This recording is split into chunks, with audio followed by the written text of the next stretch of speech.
서울 용산구 한남동의 가장 높은 언덕에 자리 잡은 한열그룹의 본가 저택은 오늘따라 유난히 차가운 공기에 휩싸여 있었는데 그것은 단순히 초겨울의 계절 탓만은 아니었다. 대한민국 재계 서열 5위 안에 드는 거대 기업의 총수. 강준호 회장의 환갑을 축하하는 성대한 연회가 열리고 있었음에도 불구하고 저택을 감싸고 있는 기류는 축제라기보다는 마치 화려하게 장식된 장례식장과도 같은 기묘한 적막감을 품고 있었다. 수백 명의 정재계 인사들이 최고급 슈트와 드레스를 차려입고 정원을 가득 메우고 있었지만 그들의 입가에 걸린 미소는 훈련된 가면에 불과했고 눈동자들은 은밀하게 서로의 눈치를 살피며 강 회장의 기분을 탐색하기에 바빴다. 강준호는 테라스 난간에 기대어 그 가식적인 풍경을 내려다보며 씁쓸한 샴페인을 들이켰는데 목구멍을 타고 넘어가는 액체는 축배의 달콤함이 아닌 지난 27년의 세월이 응축된 독약처럼 쓰디쓰게만 느껴졌다. 그의 곁에는 화려하다 못해 눈이 시릴 정도로 보석을 휘감은 현재의 아내. 최미자가 호들갑을 떨며 손님들을 맞이하고 있었지만 그녀의 높은 웃음소리는 강준호의 고막을 날카롭게 긁어대며 피로감만을 가중시킬 뿐이었다. 27년 전 비서실의 말단 직원이었던 그녀는 강준호의 어머니와 결탁하여 본처를 모함하고 그 자리를 차지하는 데 성공했지만 그녀가 가져온 것은 품격 있는 내조가 아니라 끝없는 탐욕과 천박한 과시욕뿐이었다. 강준호는 미자가 자신의 팔짱을 끼며 교태 섞인 목소리로 귓가에 속삭이는 것을 애써 무시하며 정원 한 구석에서 쭈뼛거리고 있는 의붓아들 박민석에게로 시선을 옮겼다. 미자가 데리고 들어온 아들. 민석은 강준호의 성을 따르지도 못한 채 여전히 전 남편의 성을 쓰고 있었는데 그것은 강준호가 그를 끝내 자신의 핏줄로 인정하지 않았다는 무언의 선언과도 같았다. 민석은 강준호의 시선이 자신에게 닿자마자 화들짝 놀라며 들고 있던 와인잔을 쏟을 뻔했는데 그 비굴하고 나약한 모습은 강준호로 하여금 깊은 한숨을 내쉬게 만들었다. 한열그룹이라는 거대한 제국을 물려받기에는 민석의 그릇은 간장종지보다도 작았고 무엇보다 그는 강준호가 그토록 갈망하던 핏줄이 아니었다. 며칠 전 강준호는 주치의로부터 청천벽력 같은 보고를 받았는데 그것은 민석이 무정자증이며 의학적으로 자연 임신이 불가능하다는 충격적인 사실이었다. 그룹의 후계자는커녕 대를 이을 손자조차 기대할 수 없다는 절망적인 선고는 강준호가 평생을 바쳐 쌓아올린 금자탑이 결국 모래성처럼 무너져 내릴 운명임을 예고하는 것과 다름없었다. 그는 텅 빈 잔을 바라보며 자신이 가진 수조원의 재산이 결국 공중분해되거나 저 탐욕스러운 최미자의 친정 식구들에게 뜯어먹힐 것이라는 끔찍한 미래를 예감했다. 파티장의 오케스트라가 웅장한 선율을 연주하기 시작했지만 강준호의 머릿속에는 27년 전 그날의 기억이 흑백 필름처럼 되감기며 끊임없이 재생되고 있었다. 눈보라가 몰아치던 겨울밤. 만삭의 몸으로 대문 밖으로 쫓겨나던 첫 번째 아내. 이영애의 창백했던 얼굴이 망막의 문신처럼 새겨져 지워지지 않았다. 당시 어머니는 영애가 가진 아이가 강준호의 핏줄이 아닌 운전기사와의 불륜으로 생긴 아이라며 길길이 날뛰었고 젊고 어리석었던 강준호는 어머니의 말과 조작된 증거들을 맹신하며 아내의 애원과 눈물을 차가운 눈바닥 위에 내버려 두고 돌아섰었다. 준호 씨, 제발 믿어줘요. 이 아이는 당신 아이예요. 제발. 영애의 처절한 절규는 대문이 닫히는 소리와 함께 눈보라 속으로 사라졌고 그것이 그가 기억하는 그녀의 마지막 모습이었다. 그 후로 어머니가 돌아가시고 나서야 강준호는 모든 것이 조작되었다는 사실을 알게 되었지만 이미 영애는 세상에서 자취를 감춘 뒤였고 그가 할 수 있는 것은 아무것도 없었다. 강준호는 난간을 꽉 움켜쥐었는데 손마디가 하얗게 질릴 정도로 힘이 들어간 그의 손은 갈 곳 잃은 분노와 뒤늦은 후회로 미세하게 떨리고 있었다. 만약 그때 그 아이가 무사히 태어났다면 지금쯤 27살의 건장한 청년이 되어 있을 터였고, 어쩌면 오늘 같은 날 자신의 곁에서 든든하게 잔을 채워주었을지도 모른다는 상상이 그를 더욱 비참하게 만들었다. 그는 자신이 저지른 죄악의 대가로 핏줄이 끊어지는 천벌을 받고 있는 것이라 생각하며 화려한 조명 아래서 가장 짙은 고독을 씹어 삼켜야 했다. 그때 최미자가 다가와 강준호의 어깨를 흔들며 현실로 그를 끌어당겼는데 그녀의 목소리는 여전히 상황 파악을 못하고 들떠 있었다. 여보, 김 장관님 오셨어요. 표정이 왜 그래요? 오늘 같은 좋은 날에 웃어야죠. 민석이가 이번에 준비한 선물이 아주 대단해요. 무려 5억짜리 고려청자라는데 당신 서재에 두면 딱일 것 같아서 내가 미리 봐뒀어요. 미자는 아들의 무능함을 돈으로 메우려 애쓰고 있었지만 강준호에게 그 고려청자는 민석이 회사 공금을 횡령해서 산 작물이나 다름없게 느껴졌다. 강준호는 차갑게 미자의 손을 뿌리치며 내 서재에는 잡동사니를 들일 공간이 없어 라고 싸늘하게 일갈했다. 미자의 얼굴이 순식간에 붉게 달아올랐고 주변에 있던 손님들이 흠칫하며 시선을 돌리는 기색이 역력했다. 분위기가 순식간에 얼어붙으려던 찰나 민석이 눈치 없이 끼어들며 어색한 웃음을 흘렸다. 아버님, 그래도 제 정성을 봐서라도 제가 이 물건 구하느라 일본 경매장까지 다녀왔습니다. 민석은 강준호의 눈치를 살피며 비굴하게 허리를 굽혔지만 강준호는 그 모습에서 자신의 젊은 시절 패기와는 전혀 닮지 않은 나약함만을 발견하고 고개를 돌려버렸다. 그는 속으로 탄식했다. 신이시여, 제게 부와 명예를 주시고 어찌하여 가장 소중한 것을 앗아가셨나이까. 차라리 저 재산을 다 가져가고 단 한 명의 진짜 내 핏줄을 주셨더라면. 강준호의 절망이 깊어질 무렵 갑자기 정원 상공에서 거대한 굉음이 들려오기 시작했는데 그것은 단순한 비행기 소리가 아니었다. 대기를 찢을 듯한 프로펠러 소리와 함께 강력한 돌풍이 불어닥치며 파티장의 테이블보가 뒤집히고 곱게 차려입은 귀부인들의 모자가 날아가는 등 순식간에 아수라장이 되었다. 사람들은 비명을 지르며 웅성거렸고 보안 요원들은 당황하여 무전기에 대고 고함을 질러댔다. 강준호는 눈을 가늘게 뜨고 밤하늘을 올려다 보았는데 눈부신 서치라이트를 비추며 거대한 헬리콥터 한 대가 저택의 넓은 잔디밭을 향해 서서히 하강하고 있는 모습이 시야에 들어왔다. 그것은 한열그룹 소유의 헬기가 아니었으며 동체에는 강준호가 생전 처음 보는 낯선 로고가 황금색으로 선명하게 새겨져 있었다. 로고는 마치 왕관을 쓴 사자 형상 같기도 했고 정교하게 디자인된 가문의 문장 같기도 했는데 그 위압적인 자태는 보는 이들을 압도하기에 충분했다.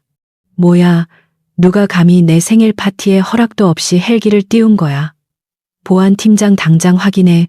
최미자가 괵소리를 지르며 난리 법석을 떨었지만 그녀의 목소리는 헬기의 굉음에 묻혀 들리지 않았다. 헬기가 착륙하면서 일으킨 바람에 파티장의 화려한 꽃장식들이 공중으로 흩날리며 마치 잘 짜여진 연극의 무대 장치가 무너져 내리는 듯한 혼란스러운 광경을 연출했다. 강준호는 본능적으로 테라스에서 내려와 정원으로 걸음을 옮겼는데 그의 가슴속에서는 알 수 없는 불안감과 함께 기묘한 기대감이 요동치고 있었다. 초대받지 않은 불청객의 등장이었지만 이 지루하고 숨막히는 파티를 깨뜨려준 것에 대한 묘한 해방감마저 들었다. 헬기의 프로펠러가 서서히 멈추고 먼지가 가라앉자 주변의 모든 시선이 헬기의 문으로 집중되었다. 경호원들이 달려가 헬기를 에워쌌지만 헬기 안에서 먼저 내린 것은 검은색 정장을 입은 건장한 외국인 경호원들이었다. 그들은 한열 그룹의 보안 요원들을 가볍게 제지하며 길을 했고 마치 여왕의 행차를 준비하듯 도열하여 헬기의 문을 열었다. 그리고 마침내 어둠 속에서 한 여인이 모습을 드러냈다. 헬기에서 내려오는 그녀의 구두굽 소리는 잔디밭 위임에도 불구하고 또렷하게 울리는 듯했다. 그녀는 세월을 비껴간 듯한 고혹적인 미모와 범접할 수 없는 귀족적인 아우라를 풍기고 있었는데 심플하지만 최고급 원단으로 지어진 짙은 남색 코트와 목에 두른 에르메스 스카프가 바람에 우아하게 흩날리고 있었다. 그녀가 고개를 들어 파티장의 불빛을 정면으로 마주하는 순간 강준호의 심장이 괸는 듯한 충격에 휩싸였다. 27년이라는 긴 세월이 흘렀지만 그는 단번에 그녀를 알아볼 수 있었다. 눈가에 얇게 자리 잡은 주름조차 그녀의 기품을 훼손하지 못했고 오히려 더욱 깊어진 눈빛은 강준호를 꿰뚫어 보고 있었다. 영애야. 강준호의 입술이 파르르 떨리며 소리 없는 비명을 토해냈다. 그가 그토록 찾아 헤맸지만 흔적조차 찾을 수 없었던 전처. 이영애가 눈앞에 서 있었다. 하지만 그녀는 혼자가 아니었다. 그녀의 뒤로 백발이 성성하지만 중후한 매력을 풍기는 서양인 신사가 내려와 자연스럽게 그녀를 에스코트했고 이어 헬기 안에서는 믿을 수 없을 만큼 잘생긴 4명의 젊은 청년들이 차례로 내리기 시작했다.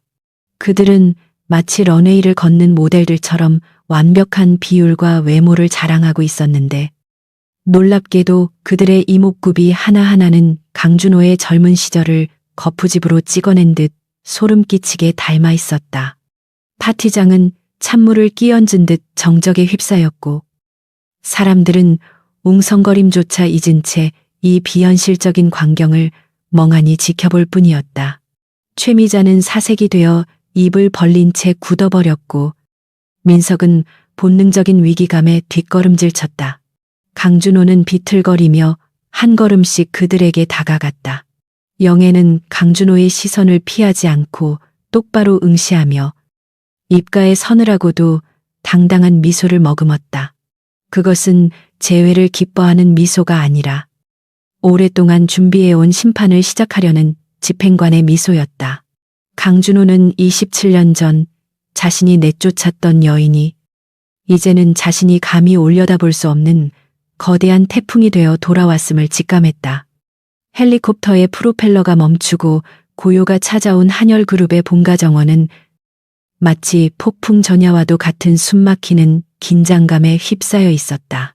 잔디밭 위로 내려선 이영애는 주변의 시선 따위는 아랑곳하지 않은 채 우아하고 절도 있는 걸음걸이로 파티장 중앙을 향해 걸어오고 있었는데 그녀가 한 걸음 내디딜 때마다 착용한 최고급 다이아몬드 목걸이와 귀걸이가 파티장의 조명을 받아 눈부시게 산란하며 그녀의 존재감을 더욱 극적으로 부각시켰다.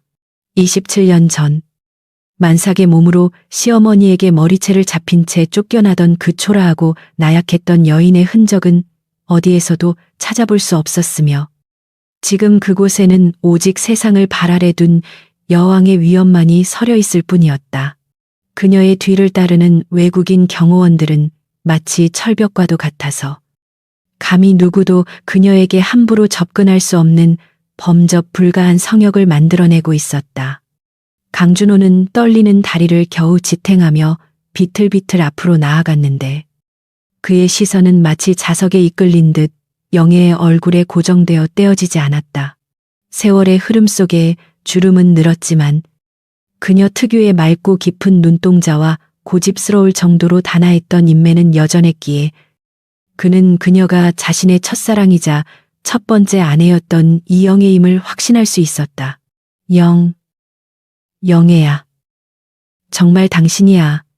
강준호의 목소리는 갈라져서 거의 들리지 않을 정도였지만 그 속에 담긴 절절한 그리움과 충격은 영애에게 닿기에 충분했다. 그는 무의식적으로 손을 뻗어 그녀의 어깨를 잡으려 했지만 영애는 눈 하나 깜짝하지 않고 차가운 시선으로 그를 쏘아보며 걸음을 멈추지 않고 그를 스쳐 지나가 버렸다. 허공에 멈춘 강준호의 손이 민망하게 떨리고 있을 때 영애는 강준호가 아닌 파티장에 모인 하객들을 향해 고개를 돌리며 여유로운 미소를 지어 보였다. 그녀의 무시는 그 어떤 욕설보다도 강렬한 모욕이었고 강준호는 심장이 찢어지는 듯한 통증을 느끼며 그 자리에 얼어붙었다. 그때 사태를 파악하지 못한 최미자가 씩씩거리며 영애의 앞을 가로막고 나섰는데 그녀는 영애의 화려한 차림새에 본능적인 질투심을 느끼며 날카롭게 쏘아붙였다. 당신 뭐야? 어디서 헬기를 타고 와서 행패야. 초대장은 있어. 여기가 어디라고 감히 들어와. 미자의 목소리는 앙칼졌지만 영애의 기품 앞에서는 그저 시장통의 소음처럼 천박하게 들릴 뿐이었다. 영애는 천천히 고개를 돌려 미자를 내려다보았는데 그 눈빛에는 경멸조차 아깝다는 듯한 무심함이 서려 있었다. 여전히 목소리가 크군. 최비서. 아니, 이제는 사모님 소리를 듣고 사나. 영애의 입에서 최비서라는 호칭이 나오자 미자의 얼굴이 흑빛으로 변하며 입술이 파르르 떨렸다. 27년 전 자신이 영애의 시중을 들던 말단 비서였다는 사실, 그리고 불륜으로 그 자리를 뺏었다는 치부가 순식간에 까발려지는 순간이었다. 주변의 귀부인들이 부채로 입을 가리며 수군거리기 시작했다. 어머, 최 여사가 원래 비서 출신이었어. 전철을 몰아내고 들어앉았다더니 사실인가 봐. 미자는 수치심에 얼굴이 불그락푸르락해져서 아무 말도 하지 못했다. 영애는 미자를 투명 인간 취급하며 다시 걸음을 옮겼고 강준호가 다시금 그녀의 앞을 막아서며 애원하듯 말했다. 영애야, 제발. 이게 어떻게 된 일인지 설명 좀 해줘. 살아있었어. 그동안 어디 있었던 거야. 그리고 저 사람들은 다 누구고. 강준호의 시선은 영애의 뒤에 서 있는 은발의 서양인 신사와 경호원들을 향했다. 그는 본능적으로 저들이 단순한 수행원이 아님을 감지했다. 영애는 그제야 걸음을 멈추고 강준호를 정면으로 응시했다. 그녀의 눈동자 속에는 27년 전 눈보라치던 밤의 한기가 그대로 서려 있는 듯했다. 강 회장, 착각하지 마세요. 나는 당신과 추억팔이 하러 온 게 아닙니다. 영애의 목소리는 낮고 차분했지만 그 울림은 파티장의 음악 소리를 뚫고 모든 이들의 귀에 명확하게 꽂혔다. 나는 오늘 당신이 그토록 자랑스러워하는 이 한열 그룹의 잔치가 얼마나 초라하고 껍데기뿐인 것인지 확인시켜 주러 왔습니다.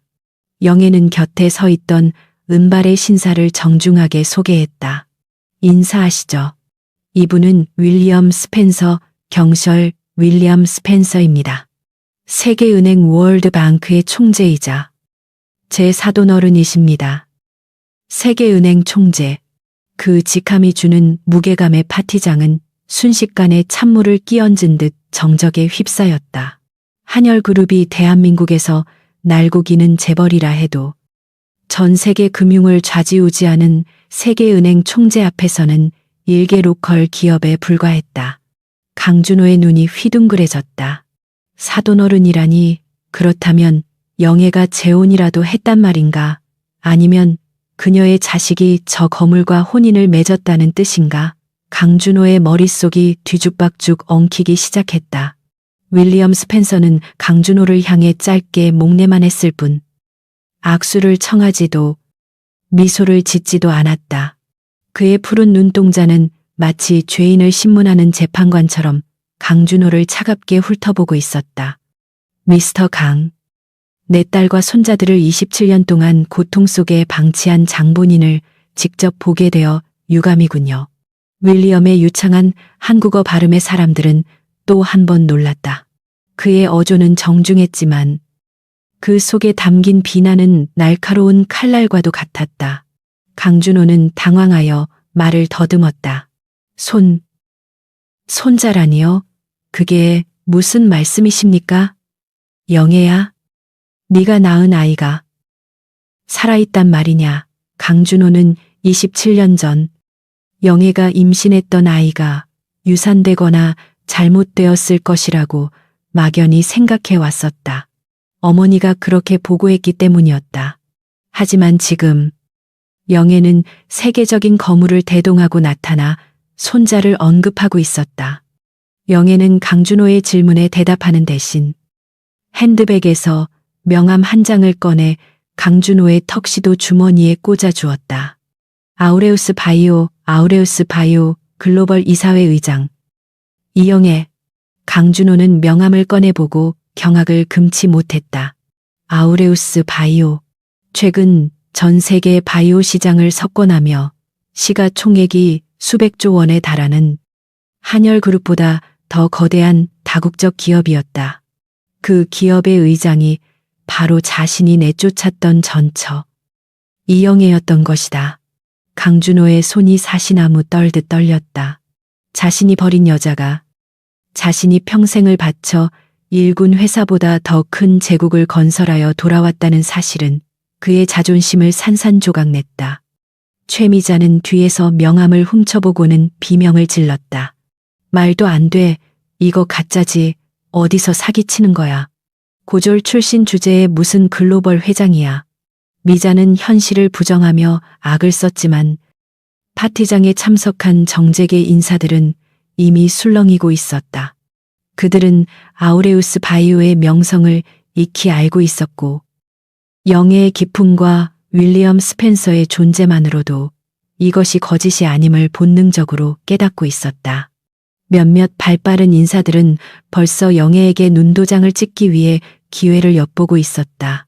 권력의 축이 강준호에게서 이영애에게로 급격히 기울고 있었다. 사기인지 아닌지는 당신의 그 얄팍한 안목으로 판단할 일이 아니야. 영애는 미자를 싸늘하게 일갈한 뒤 다시 강준호를 바라보았다. 강 회장, 당신이 항상 입버릇처럼 말했었죠. 기업은 핏줄이 중요하다고. 훌륭한 후계자가 없으면 그 기업은 죽은 것이나 다름없다고. 영애의 시선이 파티장 구석에서 겁에 질려 떨고 있는 민석에게로 향했다. 그런데 당신의 그 대단한 한열 그룹을 물려받을 후계자는 어디 있습니까? 저기 제 핏줄도 아닌 무능한 가짜 아들입니까? 영애의 독설은 강준호의 가장 아픈 영린을 정확히 건드렸다. 민석이 무정자증이라는 사실은 극비사항이었지만 영애는 마치 모든 것을 알고 있다는 듯 비수를 꽂았다. 강준호는 얼굴이 붉어지다 못해 흑빛으로 변해갔다. 그만해. 그가 신음처럼 내뱉었지만 영애는 멈출 생각이 없었다. 그녀는 오늘을 위해 27년을 기다려왔다. 눈보라 치던 밤, 뱃속의 아이들을 지키기 위해 이를 악물고 버텼던 그 지옥 같은 시간들을 보상받을 시간이었다. 당신은 실패했습니다. 강준호, 당신은 핏줄을 버렸고, 사랑을 버렸고, 결국엔 당신 자신마저 버렸습니다. 영애는 한 걸음 뒤로 물러나며 윌리엄 스펜서와 나란히 섰다. 오늘 제가 온 것은 당신을 비웃기 위해서만이 아닙니다. 이 집에, 아니, 이 그룹의 진정한 주인이 누구인지 똑똑히 보여주기 위해서입니다. 영애가 손을 들어 신호를 보내자 파티장 입구 쪽에서 거대한 엔진음이 들려오기 시작했다. 헬기의 소음과는 또 다른 낮게 깔리는 맹수의 포효 같은 소리였다. 사람들의 시선이 일제히 입구로 쏠렸다. 어둠 속에서 날카로운 헤드라이트 불빛 4줄기가 정원의 잔디밭을 가르며 들어오고 있었다. 그것은 단순한 고급 세단이 아니었다. 전 세계에 몇 대밖에 없다는 하이퍼카들이 마치 편대 비행을 하듯 열을 맞춰 파티장으로 진입하고 있었다. 부가티, 코닉세그, 파가니. 자동차 마니아들이라면 평생 한 번 보기도 힘들다는 차들이 굉음을 내며 들어오자 파티장은 흥분과 공포가 뒤섞인 도가니로 변했다. 강준호는 넋이 나간 채 그 광경을 바라보았다. 영애의 말, 진정한 주인, 손자, 그리고 이 압도적인 등장. 퍼즐 조각들이 하나씩 맞춰지기 시작했다. 설마 27년 전 영애가 품고 나갔던 그 아이가 살아있는 것일까? 그렇다면 저 차에 타고 있는 것은 누구인가? 강준호의 심장이 터질 듯이 요동쳤다. 핏줄에 대한 갈망, 그리고 죄책감이 뒤섞여 그를 혼란의 구렁텅이로 몰아넣었다. 강 회장, 눈 크게 뜨고 잘 보세요. 영애의 목소리가 환청처럼 귓가에 울렸다. 당신이 버린 씨앗이 어떤 거목으로 자라났는지, 그리고 당신이 얼마나 어리석은 선택을 했는지 뼈저리게 후회하게 될 겁니다. 리데이 슈퍼카가 정원 한가운데 멈춰섰다. 엔진 소리가 잦아들고 걸윙 도어, 굴윙 도어가 하늘을 향해 날개처럼 펼쳐졌다. 강준호는 숨을 멈추고 차 안에서 나올 인물들을 기다렸다. 그 순간 그는 자신의 인생이 송두리째 뒤집힐 것임을 직감했다. 정적을 깨고 등장한 4대의 하이퍼카. 그 압도적인 위용 앞에 한열그룹의 본가 정원은 숨소리조차 들리지 않을 만큼 고요해졌는데 마치 시간이 정지된 듯한 착각마저 불러일으킬 정도였다. 가장 먼저 선두에 멈춰 선짙은 미드나잇 블루 컬러의 부가티 시론 차이런의 운전석 문이 부드럽게 열리자 사람들의 시선은 본능적으로 그곳으로 쏠렸다. 차에서 내린 인물은 185cm가 훌쩍 넘는 훤칠한 키에 완벽하게 재단된 차콜 그레이 슈트를 입은 청년이었는데 그가 고개를 들어 조명을 받는 순간 강준호 회장은 심장이 덜컥 내려앉는 듯한 충격을 받았다. 날카로운 콧날, 강인한 턱선, 그리고 상대를 꿰뚫어 보는 듯한 서늘한 눈매까지. 청년의 얼굴은 강준호의 20대 시절 사진을 그대로 오려붙인 듯 소름 끼치게 닮아 있었기 때문이었다. 청년은 주변의 시선 따위는 익숙하다는 듯 무심하게 재킷 단추를 잠그며 영애에게 다가와 정중하게 고개를 숙였는데 그 절제된 동작 하나하나에서 뿜어져 나오는 귀족적인 기품은 훈련으로 만들어진 것이 아닌 태생적인 것이 분명했다.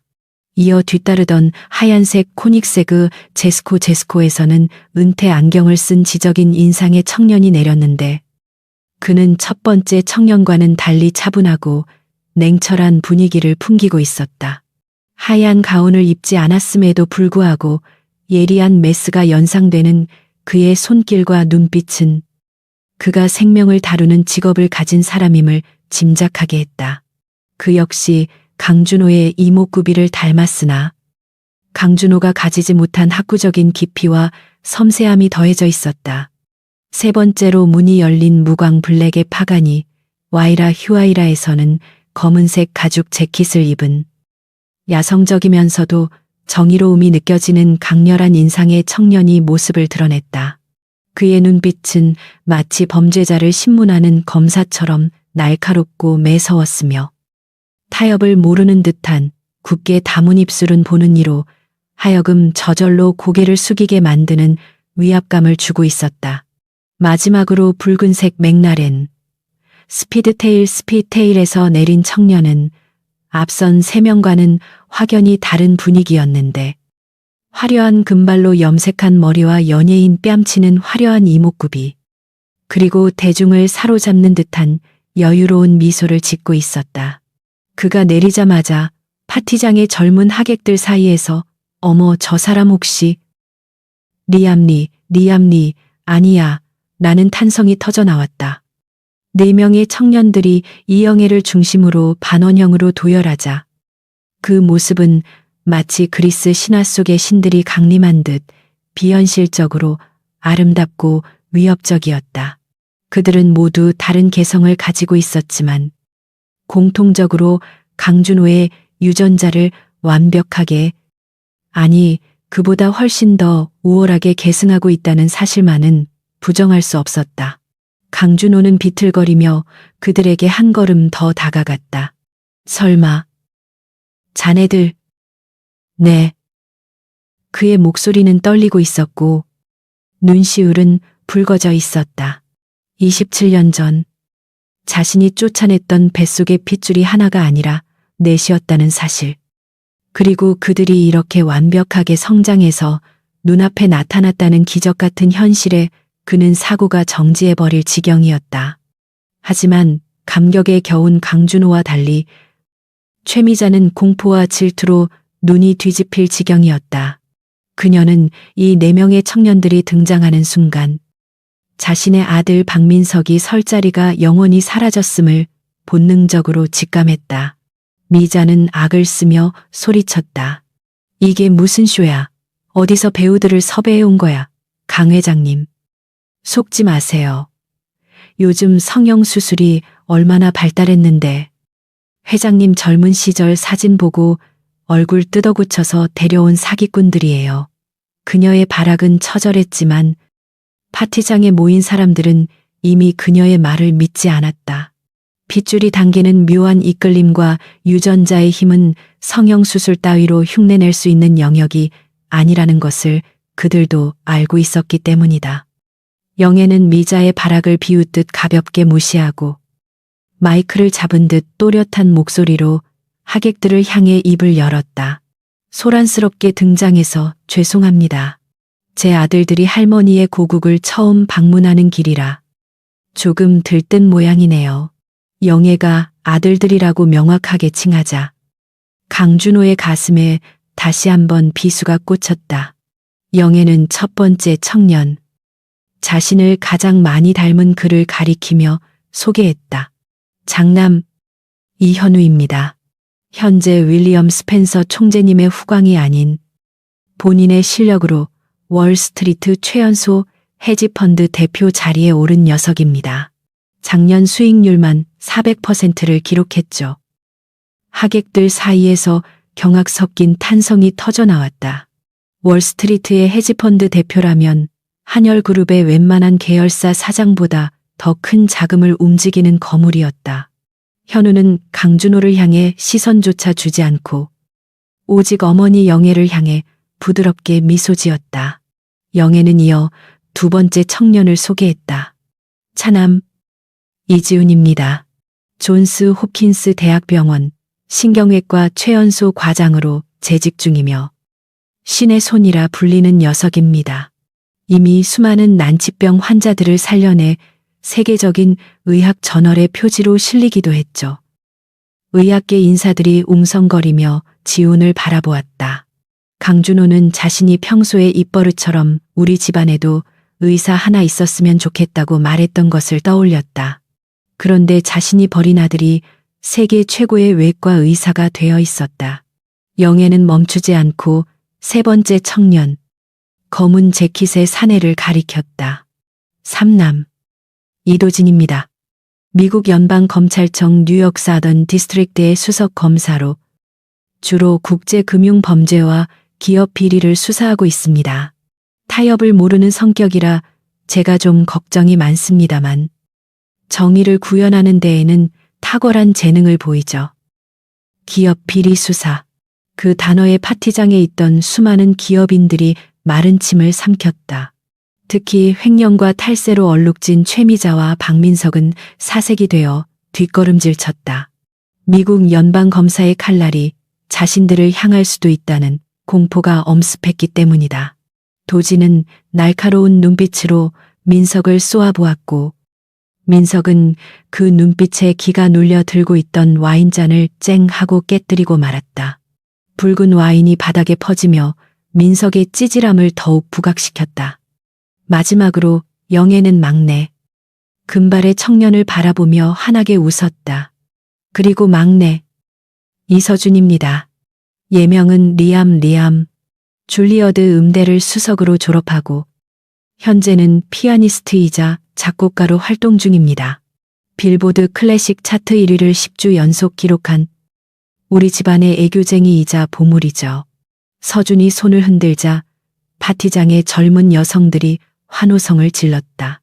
그는 단순한 연주자가 아니라 전 세계적인 팬덤을 거느린 슈퍼스타였다. 예술적 감각이라고는 찾아볼 수 없는 강준호의 집안에서 이런 돌연변이 같은 천재가 나왔다는 사실이 믿기지 않았다. 4명의 아들들, 일명 쿼드러플, 쿼드루플렛츠. 27년 전 영애가 품었던 생명은 내 쌍둥이였던 것이다. 강준호는 다리에 힘이 풀려 그 자리에 주저앉을 뻔했다. 하나도 아니고 넷이라니. 그것도 금융, 의학, 법조, 예술계를 모두 제패한 완벽한 판타스틱 4라니. 강준호는 옆에 서 있는 의붓아들 민석을 쳐다보았다. 배가 나오고 머리는 벌써 벗겨지기 시작했으며 능력이라고는 술 마시고 사고 치는 것밖에 없는 민석. 그리고 눈앞에 서 있는 찬란하게 빛나는 4명의 친아들들. 이 극명한 대비는 강준호에게 지옥보다 더한 고통을 안겨주었다. 이럴 수는 없어. 하느님, 이게 꿈이라면 제발 깨게 해주소서. 강준호는 쉰 목소리로 중얼거렸다. 그는 평생을 후계자 문제로 고민하며 불면의 밤을 보냈다. 그런데 정작 자신의 진짜 핏줄들은 바다 건너에서 이렇게 훌륭하게 자라 있었고 자신은 그것도 모른 채 가짜들에게 둘러싸여 늙어가고 있었던 것이다. 이것은 신이 내린 가장 잔인한 형벌이자 인과응보의 완벽한 표본이었다. 강준호는 떨리는 손을 뻗어 현우의 옷자락이라도 잡아보려 했다. 얘야. 내가 네 할애비다. 하지만 현우는 차갑게 한 걸음 물러서며 강준호의 손을 피했다. 그의 표정에는 경멸과 냉소가 가득했다. 할아버지 사람을 잘못 보셨군요. 회장님, 저희에게 아버지는 없습니다. 당연히 할아버지도 없죠. 저희의 뿌리는 오직 어머니, 이영애 여사님과 저희를 거두어 주신 스펜서 가문뿐입니다. 현우의 목소리는 정중했지만 그 내용은 강준호의 존재 자체를 부정하는 날카로운 비수였다. 도진 역시 거들었다. 저희가 오늘 이곳에 온 것은 어머니가 당했던 수모를 갚아드리기 위해서입니다. 가족 상봉 따위를 기대하셨다면 오산입니다. 민석은 이 상황을 견딜 수 없어 소리쳤다. 야, 너희가 뭔데 우리 아버지를 무시해. 너희가 진짜 아들 맞긴 해. 유전자 검사해봤어. 어디서 굴러먹던 뼈다귀들인지 어떻게 알아. 민석의 열등감 폭발에 지훈이 안경을 치켜 올리며 차분하게 대꾸했다. 유전자 검사라. 의학적으로 볼 때 당신과 회장님의 유전자 일치율보다는 저희와 회장님의 일치율이 99.9% 더 높을 겁니다. 무정자증 환자분께서 유전자를 논하시니 참 흥미롭군요. 지훈의 입에서 나온 무정자증이라는 단어의 파티장은 다시 한번 발칵 뒤집혔다. 민석의 치부가 만천하에 드러나는 순간이었다. 민석은 얼굴이 터질 듯 붉어져 너 그걸 어떻게 라며 말을 잇지 못했다. 최미자는 비명을 지르며 주저앉았다. 강준호는 멍하니 민석과 내 쌍둥이를 번갈아 보았다. 자신의 핏줄은 완벽한데 자신이 거둔 가짜 자식은 씨조차 없는 불임이라니. 강준호는 하늘을 우러러 웃을 수도 울 수도 없는 기가 막힌 심정에 가슴을 쥐어뜯었다. 영애는 이 모든 아수라장을 조용히 지켜보다가 비로소 강준호에게 다가갔다. 그녀의 하이힐 소리가 강준호의 심장을 짓밟는 듯했다. 강 회장, 27년 전 당신이 나에게 했던 말 기억합니까? 천한 핏줄은 내 집안에 드릴 수 없다고 했었죠. 영애는 4명의 아들들을 뒤에 세우고 강준호를 내려다보며 말했다. 이제 누가 천한 핏줄인지, 누가 이 거대한 제국의 진정한 주인 자격을 갖췄는지 당신의 그 눈으로 똑똑히 확인하셨습니까? 강준호는 무릎을 꿇고 싶은 충동을 느꼈다. 아니, 이미 그의 마음은 영애와 내 아들들 앞에 무릎 꿇고 처절하게 빌고 있었다. 하지만 자존심이 그리고 수많은 하객들의 시선이 그를 붙잡고 있었다. 그는 떨리는 입술로 간신히 물었다. 영애야, 내가 어떻게 하면 용서받을 수 있겠나? 내 전 재산을 다 주면 아이들을 내 호적에 올릴 수 있겠나? 강준호의 제안은 너무나 속물적이고 비겁했다. 그는 여전히 돈이면 해결될 것이라 믿는 어리석은 늙은이였다. 그 말을 들은 윌리엄 스펜서가 코웃음을 쳤다. 미스터 강, 당신의 재산 한열그룹 씨가 총액 다 합쳐도 우리 첫째 손자 현우가 운용하는 펀드 규모의 절반도 안 됩니다. 돈으로 아이들을 사려 하다니. 당신은 정말 구제불능이군요. 윌리엄의 팩트 폭격에 강준호는 할 말을 잃었다. 돈으로도, 권력으로도, 핏줄로도 그는 철저하게 패배했다. 그때 현우가 주머니에서 서류 봉투 하나를 꺼내 강준호의 앞 테이블에 툭 던졌다. 용서요. 용서를 빌고 싶으시다면 이 서류에 서명부터 하시죠. 한열그룹에 대한 적대적 MA 방어권을 포기한다는 각서입니다. 저희는 할아버지의 호적이 필요한 게 아니라 어머니가 흘린 눈물의 대가로 이 회사를 접수하러 온 거니까요. 현우의 선전포고는 파티장을 충격의 도가니로 몰아넣었다. 생일 파티가 순식간에 기업 사냥의 현장으로 변해버린 것이다. 강준호는 테이블 위에 서류를 바라보았다. 한열그룹 경영권 양도 합의서. 글자들이 춤을 추며 그를 조롱하는 것 같았다. 27년 전의 업보가 거대한 부메랑이 되어 그의 목을 겨누고 있었다. 촛불이 켜진 60주년 생일 케이크 위로 사명의 건장한 그림자가 길게 드리워졌다. 그것은 강준호의 화려했던 시대가 저물고 새로운 시대가 강제로 열리고 있음을 알리는 서막이었다. 화려한 샹들리에가 비추는 연회장 테이블 위에는 현우가 던진 한열그룹 경영권 양도 합의서가 시퍼런 칼날처럼 놓여 있었고 그 옆에는 아직 잉크도 마르지 않은 듯한 유전자 검사 결과 통보서가 묵직한 침묵을 강요하며 자리 잡고 있었다. 강준호는 떨리는 손을 들어 넥타이를 거칠게 풀어 헤쳤지만 목을 조여오는 질식감은 사라지지 않았다. 눈앞에 서 있는 4명의 청년들. 그들의 얼굴에서 발견되는 자신의 젊은 시절 모습은 그 어떤 과학적 증거보다 강력하게 강준호의 심장을 타격하고 있었지만 그의 곁에 선 최미자는 여전히 현실을 부정하며 악귀처럼 발악하고 있었다. 여보, 이거 다 가짜야. 요즘 세상에 유전자 검사 조작하는 게 일도 아니래요. 저것들이 당신 재산 노리고 사기극 벌이는 거라고요. 보안팀장 뭐해. 당장 이 사기꾼들 끌어내지 않고. 최미자의 고함 소리가 파티장을 울렸지만 이번에는 아무도 움직이지 않았다. 보안 요원들조차 압도적인 기세의 영애와 윌리엄 스펜서 그리고 4명의 청년들 앞에서 주눅이 들어 눈치만 살피고 있을 뿐이었다. 그때 셋째 아들 도진이 차가운 표정으로 한 걸음 앞으로 나섰다. 검은색 가죽 재킷 안주머니에서 또 다른 서류 봉투를 꺼내든 그는 마치 법정에서 피고인을 신문하듯 날카로운 목소리로 최미자를 겨냥했다.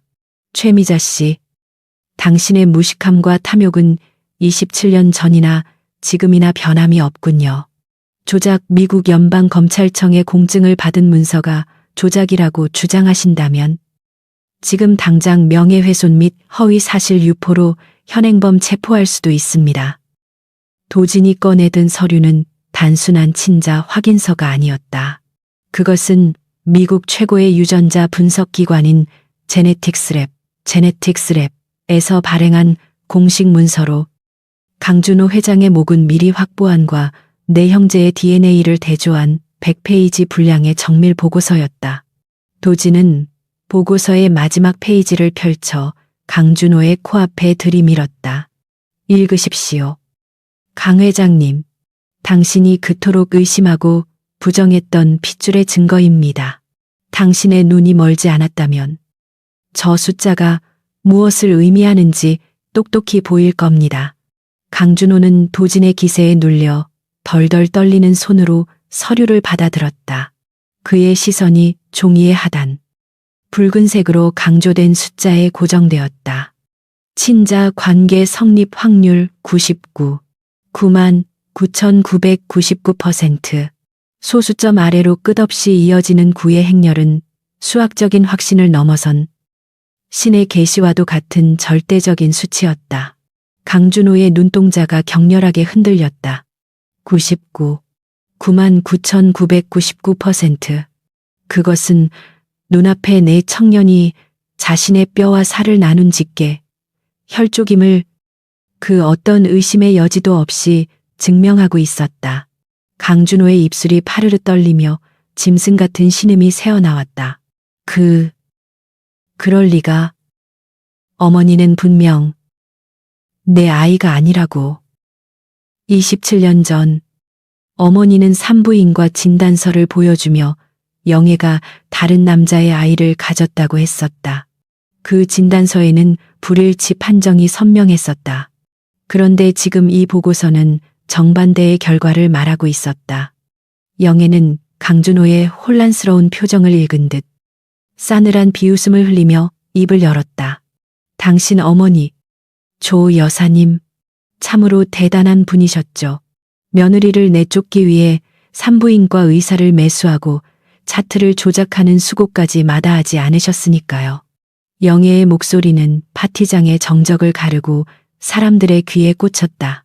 하객들은 숨을 죽이고 재벌가의 추악한 비사가 밝혀지는 순간을 지켜보았다. 그날 밤, 눈보라가 몰아치던 그날, 당신은 어머니의 치마폭에 쌓여 내 애원을 묵살했죠. 하지만 당신이 몰랐던 진실이 하나 더 있습니다. 당신 어머니는 내가 쌍둥이를 임신했다고 알고 있었지만 사실은 그게 아니었습니다. 강준호는 멍한 표정으로 영애를 올려다보았다. 쌍둥이가 아니었다고.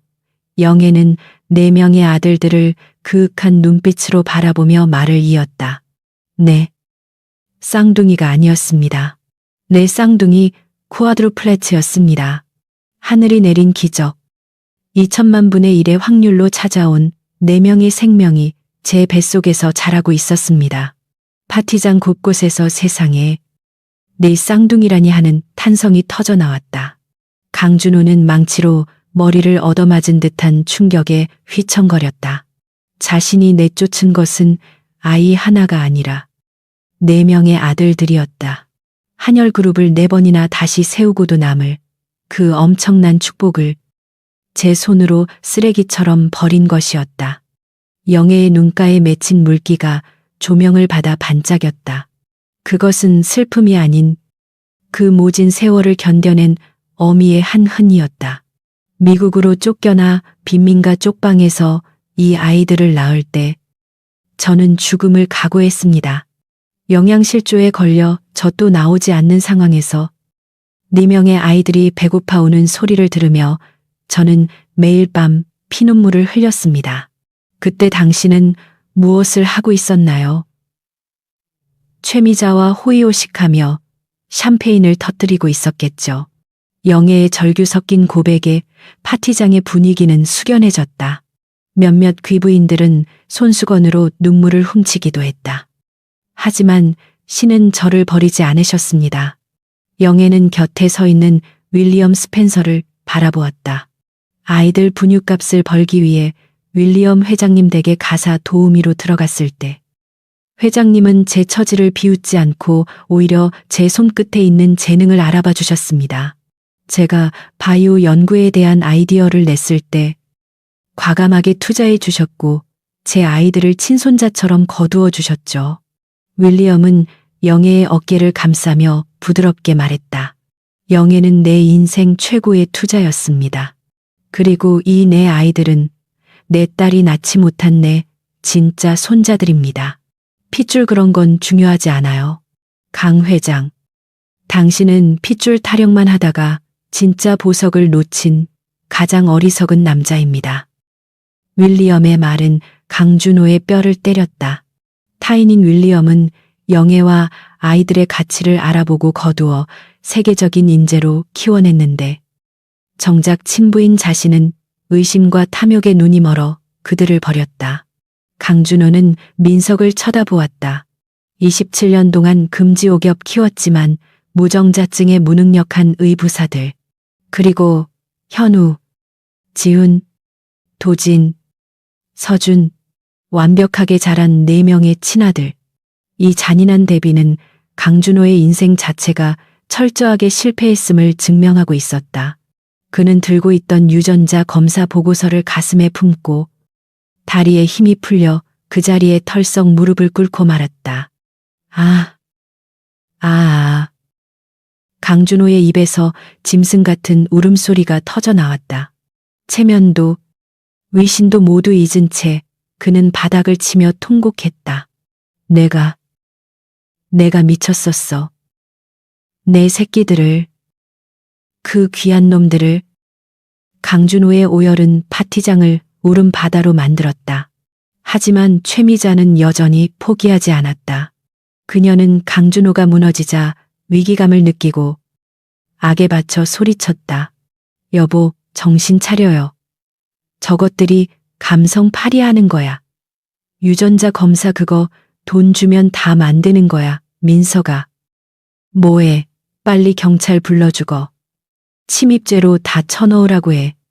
미자가 영애에게 달려들려 하자.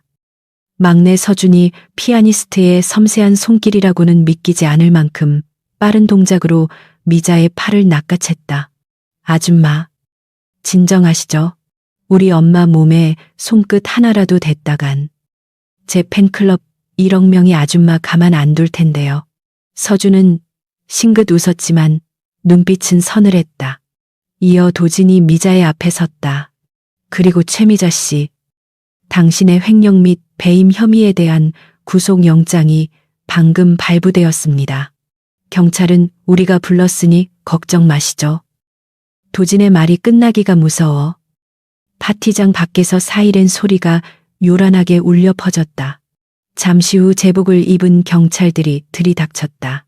최미자 씨, 그리고 박민석 씨, 특정 경제 범죄, 가중처벌 등에 관한 법률 위반 혐의로 긴급 체포합니다.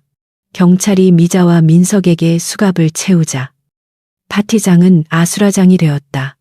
미자는 이거나 내가 누군 줄 알아, 강 회장 여보, 나 좀 살려줘요 라고 발악했지만 강준호는 바닥에 엎드려 우느라 고개조차 들지 않았다. 민석은 창백하게 질려와 아버지, 저 민석이에요. 27년 키운 아들이 잡혀가는데 보고만 계실 겁니까? 라고 소리쳤다. 그때 큰아들 현우가 차갑게 쏘아붙였다. 아버지, 누가 내 아버지야. 너희 모자가 우리 아버지 눈과 귀를 가리고 27년을 기생충처럼 살았잖아. 이제 숙주가 깨어났으니 기생충은 제거되는 게 자연의 섭리야. 현우의 말은 잔혹했지만 통쾌했다. 민석과 미자는 질질 끌려나가면서도 끝까지 저주를 퍼부었지만 그들의 몰락은 이미 돌이킬 수 없는 현실이었다. 소란이 잦아들고 파티장에 다시 정적이 찾아왔을 때 강준호는 비틀거리며 일어났다. 그의 눈은 퉁퉁 부어 있었고 60세 생일의 주인공이라기엔 너무나 초라한 노인의 모습이었다. 그는 영애와 내 아들들 앞으로 기어가다시피 다가갔다. 영애야, 얘들아, 내가 죽을 죄를 지었다. 내 전 재산을 다 내놓으마. 그룹도 다 가져가라. 그러니 제발 한 번만이라도 아비라고 불러주면 안 되겠니? 강준호는 피눈물을 흘리며 애원했다. 평생 돈과 권력만을 태잤던 그가 생의 마지막 순간에 간절히 원한 것은 오직 아버지라는 이름 하나였다. 하지만 내 아들들의 표정은 바위처럼 단단했다. 둘째, 지훈이 안경을 고쳤으며 냉정하게 말했다. 회장님, 의사로서 말씀드리자면 지금 회장님의 심장은 후회와 죄책감으로 병들어 있습니다. 하지만 그 병은 저희가 고쳐드릴 수 없습니다. 돈으로 산 핏줄은 없으니까요. 저희에게 아버지는 저희를 낳고 기르느라 청춘을 바친 어머니 한 분뿐입니다. 지훈의 거절은 강준호에게 사망 선고나 다름없었다. 영애는 무릎 꿇은 강준호를 내려다보며 마지막 채기를 박았다. 강 회장, 당신이 잃어버린 건 단순히 아들 넷이 아닙니다. 당신은 당신의 과거, 현재, 그리고 미래를 모두 잃어버린 겁니다. 오늘 이 파티는 당신의 생일 파티가 아니라 한열그룹 강준호 시대의 장례식이 될 겁니다. 영애는 뒤돌아섰다. 윌리엄과 내 아들들도 미련 없이 그녀의 뒤를 따랐다. 그들의 위풍당당한 뒷모습을 보며 강준호는 바닥에 머리를 대으며 오열했다. 화려한 샹들리의 불빛 아래 모든 것을 가진 줄 알았던 재벌 회장은 사실 아무것도 가진 것이 없는 빈털터리였음이 만천하에 드러났다. 하객들은 하나둘씩 자리를 떴고 넓은 정원에는 강준호의 처절한 통곡 소리만이 공허하게 울려 퍼졌다. 눈보라가 다시 몰아치기 시작했다. 27년 전 그날 밤처럼 차갑고 매서운 눈보라가 강준호의 늙고 병든 몸을 덮치고 있었다. 그는 이제 혼자였다.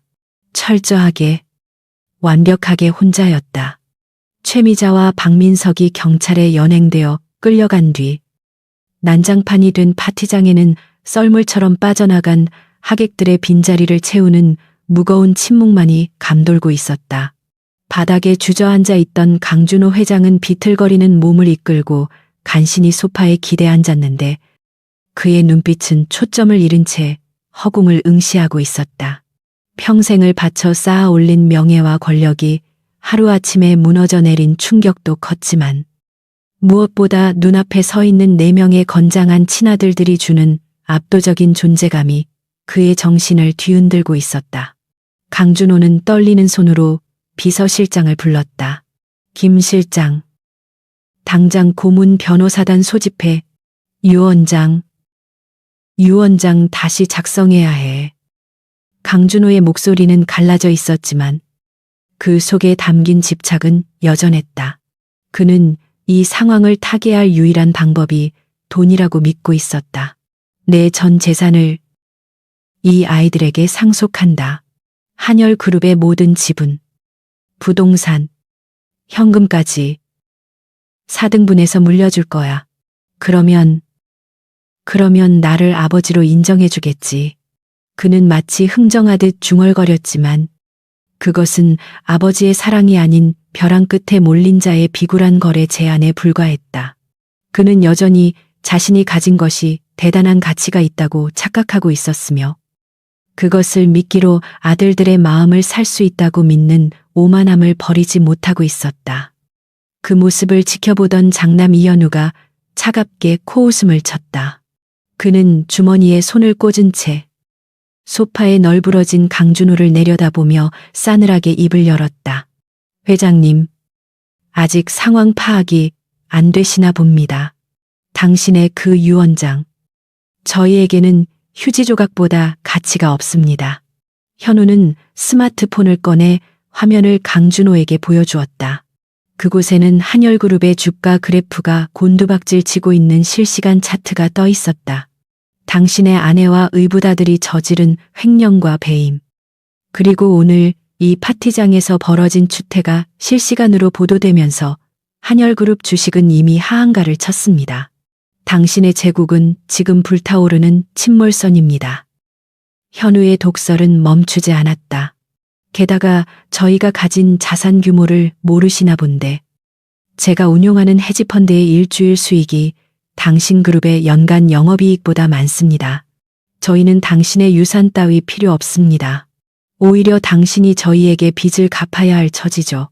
현우의 팩트 폭격에 강준호는 할 말을 잃고 입을 버끈거렸다. 평생 돈이 권력의 척도라고 믿고 살았던 그에게 자신의 전 재산이 아들들에게는 푼돈 취급을 받는다는 사실은 견디기 힘든 모욕이자 충격이었다. 옆에 서 있던 셋째 이도진이 한 걸음 앞으로 나섰다. 검사 특유의 날카로운 눈빛이 강준호의 폐부를 찔렀다. 법적으로도 당신은 저희에게 아무런 권리가 없습니다. 27년 전 당신은 친권을 포기하고 어머니를 유기했습니다. 법적으로 남남이라는 뜻이죠. 이제 와서 유언장을 고쳐 쓴들. 저희가 상속 거부 신청을 하면 그만입니다. 도지는 강준호가 쥐고 있던 유전자 검사 결과지를 뺏어들고 눈앞에서 찢어버렸다.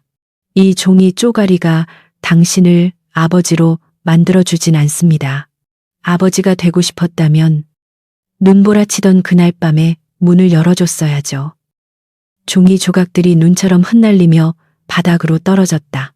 강준호는 찢겨진 종이를 잡으려 허우적거렸지만 손에 잡히는 것은 아무것도 없었다. 도진아, 그래도 핏줄이지 않느냐. 천륜을 어떻게 끊니? 강준호의 애원은 구차하기 짝이 없었다. 막내 이서준이 피식 웃으며 끼어들었다. 천륜 웃기시네요. 할아버지가 우리 엄마한테 했던 짓은 천륜을 어긴 게 아니라 인륜을 저버린 범죄였어요. 저는요, 어릴 때 아빠가 없어서 놀림당할 때마다 엄마가 밤새 우는 걸 보고 자랐어요. 그때 당신은 어디 있었죠? 따뜻한 안방에서 그 가짜 아들이랑 하하호호 웃고 있었겠죠. 서준의 눈시울이 붉어졌다. 화려한 스타의 모습이면에 감춰진 상처받은 어린 소년의 모습이 드러났다. 우리 형제들에게 할아버지라는 단어는 세상에서 가장 혐오스러운 단어예요. 그러니까 제발 그 더러운 입으로 우리 이름 부르지 마세요. 토할 것 같으니까. 서준의 적나라한 비난은 강준호의 가슴에 대못을 박았다. 그는 자신이 저지른 죄가 얼마나 깊은지, 그리고 그 상처가 아이들에게 어떤 트라우마로 남았는지 뼈저리게 실감했다. 그때 지금까지 침묵을 지키던 윌리엄 스펜서가 묵직한 발걸음으로 강준호 앞으로 다가왔다. 그는 강준호와 눈높이를 맞추기 위해 허리를 굽히지 않고 오히려 꼿꼿이 서서 그를 내려다보았다. 미스터 강, 당신은 실패한 경영인이자 실패한 가장입니다. 윌리엄의 한국어는 유창했고 그 어조에는 분노를 넘어선 경멸이 담겨 있었다. 당신은 27년 전 다이아몬드 원석을 버리고 길가의 돌멩이를 주워다 보물처럼 모셨죠. 그 대가가 바로 오늘의 이 처참한 몰락입니다. 윌리엄은 품에서 서류 한 장을 꺼내 테이블 위에 올려놓았다. 채권 회수 통보서. 발신인은 세계은행 산하의 투자 기관이었다. 한열그룹이 발행한 채권의 40%를 제가 매입했습니다. 그리고 내일부로 전액 상환을 요청할 겁니다.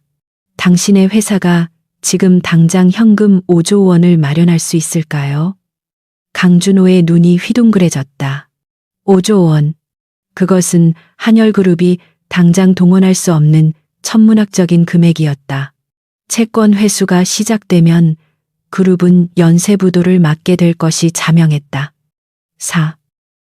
사돈 어른, 제발 한 번만 살려주십시오. 회사가 망하면 수만 명의 직원이 길거리에 나앉습니다. 강준호는 윌리엄의 바짓가랑이를 잡고 매달렸다. 하지만 윌리엄은 차갑게 발을 뺐다. 사돈 누가 당신 사돈입니까? 내 사위는 이미 죽었고 내 딸 영애는 당신과 이혼했습니다. 나는 내 손자들의 복수를 위해 온 투자자일 뿐입니다.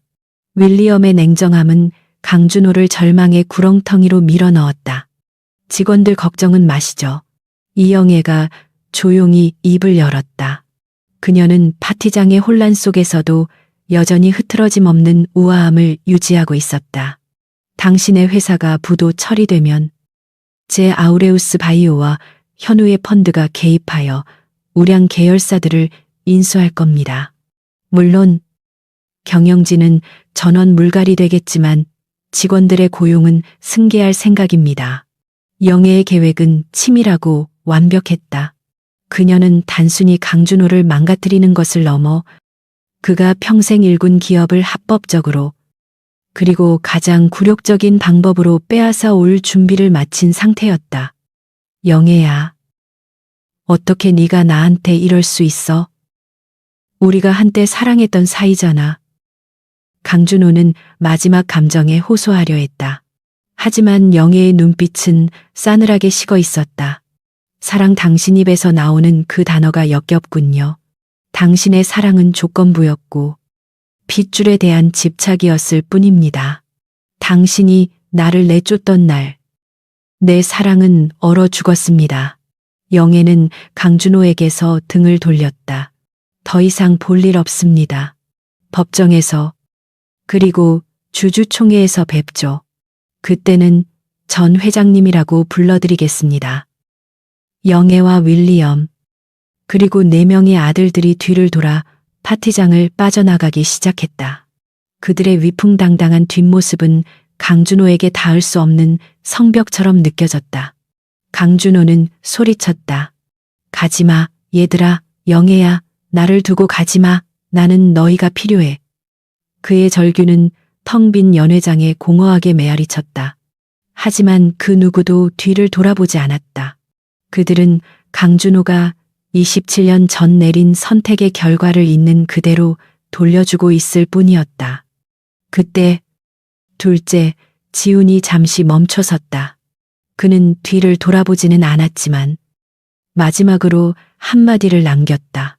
아, 회장님, 혹시나 해서 드리는 말씀인데 스트레스 받으시면 혈압 조심하십시오.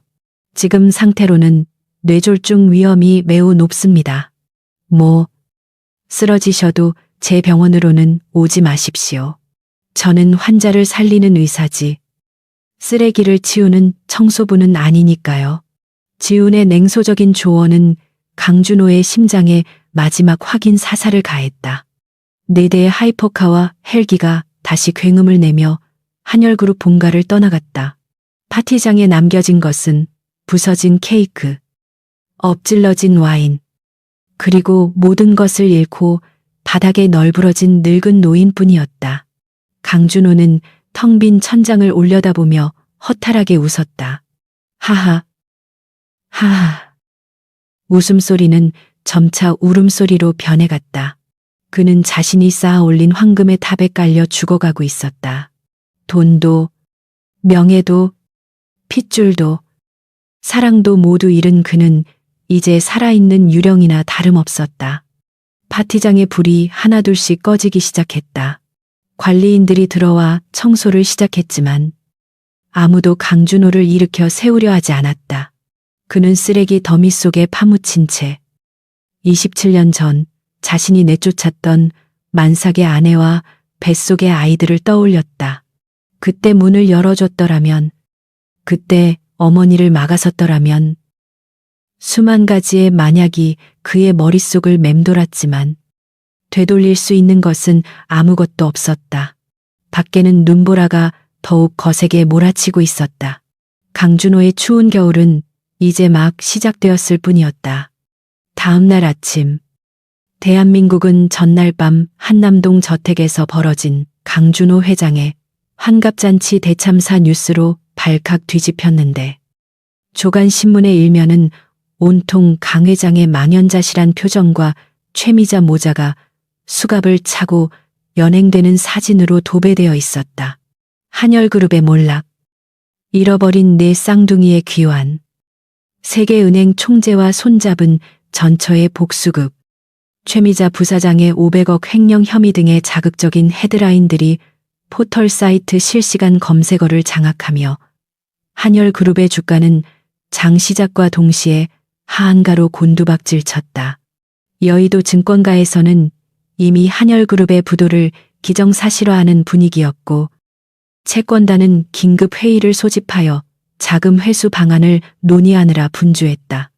강준호는 뜬 눈으로 밤을 지새우고 비틀거리는 몸을 이끌고 본사 회장실로 출근했지만 그를 기다리고 있는 것은 산더미처럼 쌓인 독촉장과 임원들의 사직서뿐이었다. 회장실의 통유리창 너머로 보이는 서울 시내는 여느 때와 다름없이 평온해 보였지만 강준호의 속은 숯검정처럼 타들어가고 있었다. 비서실 전화기는 쉴 새 없이 울려대고 있었는데 대부분이 주거래 은행장들과 투자자들의 항의 전화였기에 비서들은 감히 전화를 돌려주지도 못하고 쩔쩔매고 있었다. 강준호는 떨리는 손으로 위스키 잔을 움켜쥐며 어제 파티장에서 큰아들 현우가 했던 경고를 떠올렸다. 당신의 제국은 지금 불타오르는 침몰선입니다. 그 말은 단순한 협박이 아니라 철저하게 계산된 경제적 사형 선고였다. 현우가 이끄는 헤지펀드는 이미 한열그룹의 지분을 야금야금 매입하여 이대 주주 자리에 올라 있었고 오늘 아침 기습적으로 임시 주주총회 소집을 요구한 상태였다. 안건은 현 경영진의 해임 및 신규 이사 선임, 그것은 강준호를 자신의 회사에서 쫓아내겠다는 명백한 선전포고였다. 그 시각 서울구치소의 접견실, 수의를 입은 최미자는 헝클어진 머리를 한 채 도끼 어린 눈으로 유리벽 너머의 상대를 노려보고 있었다.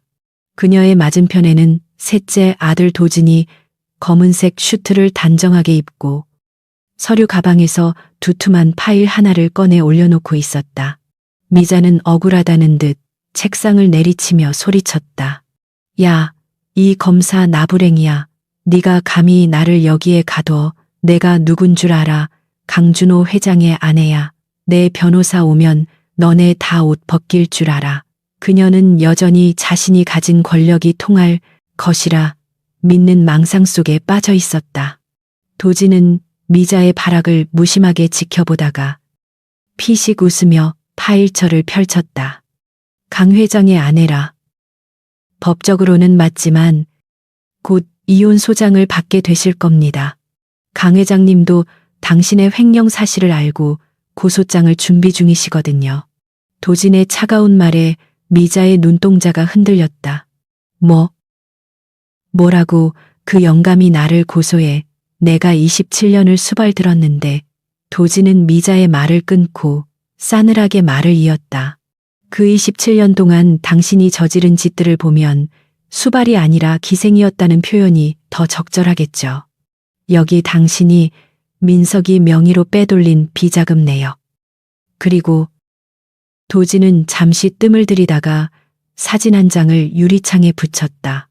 5년 전 미국에서 우리 형제들이 탄 차를 고의로 들이받으려 했던 트럭 운전사의 자백 진술서입니다. 당신이 사주했더군요. 미자의 얼굴이 순식간에 사색이 되었다.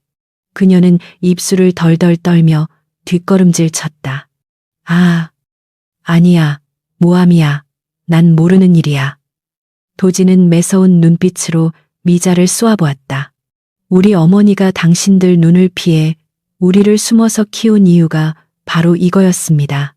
당신 같은 독사가 우리 냄새를 맡으면 무슨 짓을 할지 아셨기 때문이죠. 살인교사 혐의.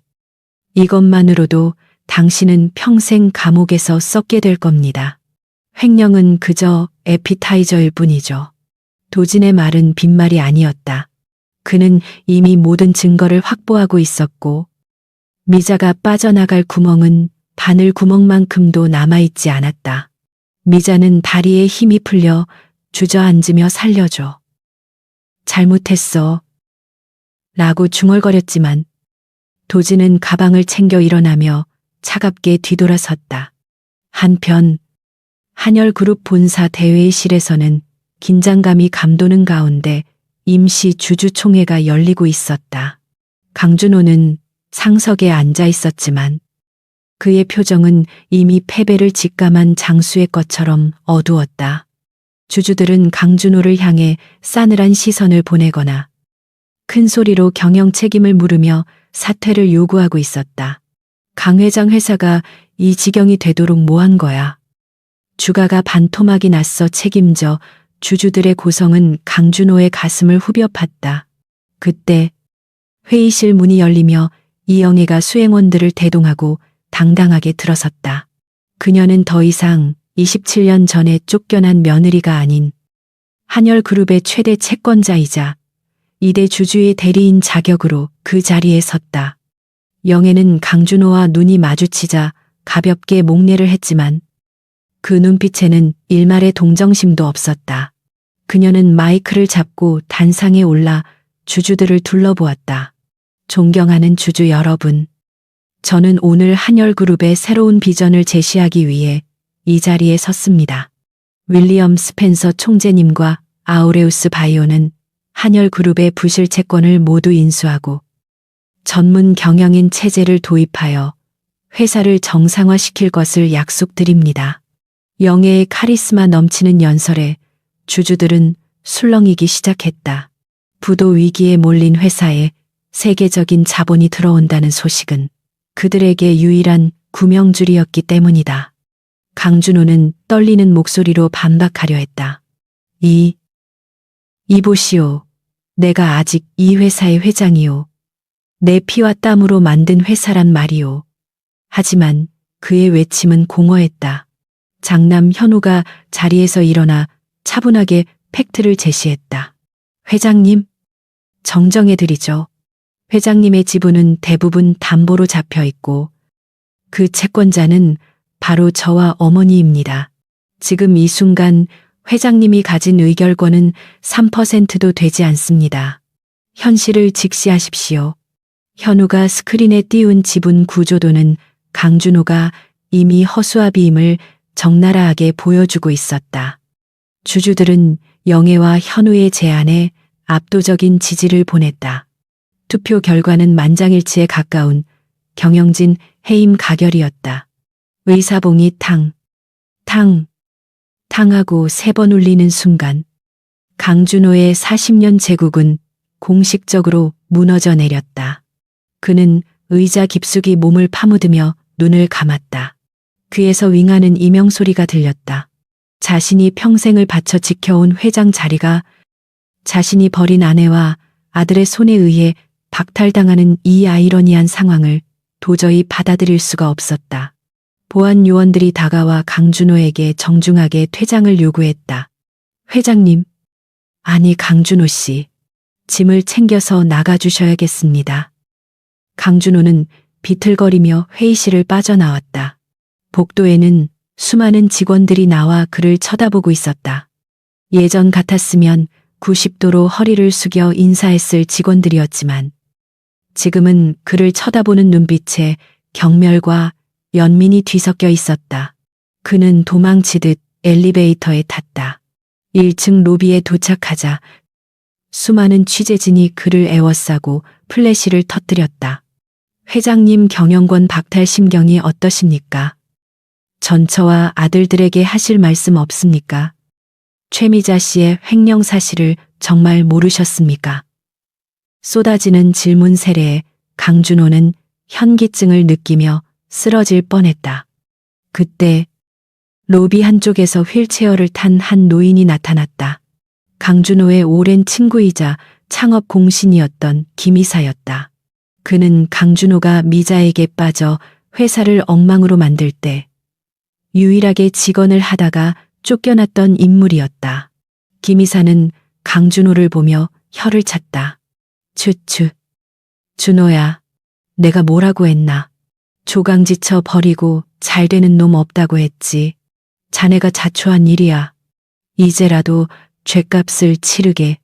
친구의 뼈아픈 충고는 강준호의 마지막 남은 자존심마저 무너뜨렸다. 그는 아무 말도 하지 못하고 고개를 떨군 채 검찰청 호송차에 오르는 것보다 더 비참한 심정으로 자신의 낡은 세단에 몸을 실었다. 기사도 비서도 없는 텅 빈 운전석에 앉아 그는 시동을 걸었지만 손이 떨려 키를 꽂는 것조차 쉽지 않았다. 한편 회장실을 접수한 영애는 강준호가 쓰던 집무 책상에 앉아 낡은 가족 사진 하나를 발견했다. 27년 전 자신과 강준호가 신혼여행지에서 찍은 빛바랜 사진이었다. 강준호는 그 사진을 버리지 않고 서랍 깊숙한 곳에 숨겨두고 있었던 것이다. 영애는 사진 속의 젊은 강준호를 바라보며 씁쓸한 표정을 지었다. 그리워할 거였으면 지켰어야지. 비겁한 사람. 그녀는 사진을 찢어 쓰레기통에 버렸다. 이제 그녀에게 강준호는 추억의 대상이 아닌 청산해야 할 과거의 잔재일 뿐이었다. 현우와 지훈, 도진, 서준이 회장실로 들어왔다. 내 아들들은 어머니의 곁을 든든하게 지키며 승리의 순간을 함께했다. 어머니, 고생하셨습니다. 둘째, 지훈이 따뜻한 차를 건넸다. 이제부터는 저희가 어머니를 지켜드릴게요. 더 이상 그 누구도 어머니를 함부로 대하지 못하게 할 겁니다. 영애는 늠름하게 자란 아들들을 보며 눈시울을 붉혔다. 고맙다. 너희들이 있어서 내가 버틸 수 있었어. 이제야 비로소 27년 묵은 체증이 내려가는 것 같구나. 창밖으로 보이는 서울의 풍경은 어제와 달랐다.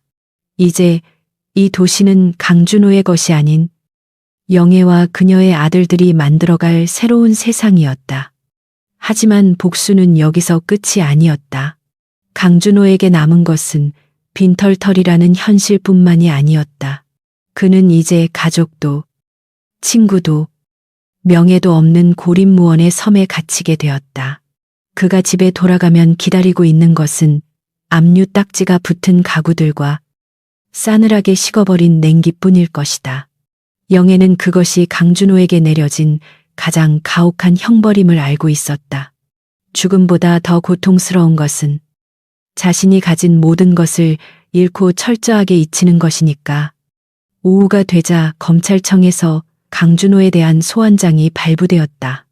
혐의는 미자가 저지른 횡령에 대한 관리감독, 소홀 및 배임 방조. 강준호는 이제 법의 심판대 위에 서야 했다.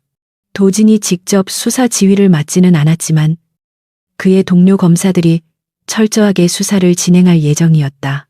강준호는 변호사에게 전화를 걸었지만 수임료가 입금되지 않아 변호를 맡을 수 없습니다. 그라는 차가운 대답만 돌아왔다. 그는 수화기를 떨어뜨리고 멍하니 천장을 바라보았다. 화려했던 샹들리에가 있던 자리에는 거미줄만이 처량하게 매달려 있었다.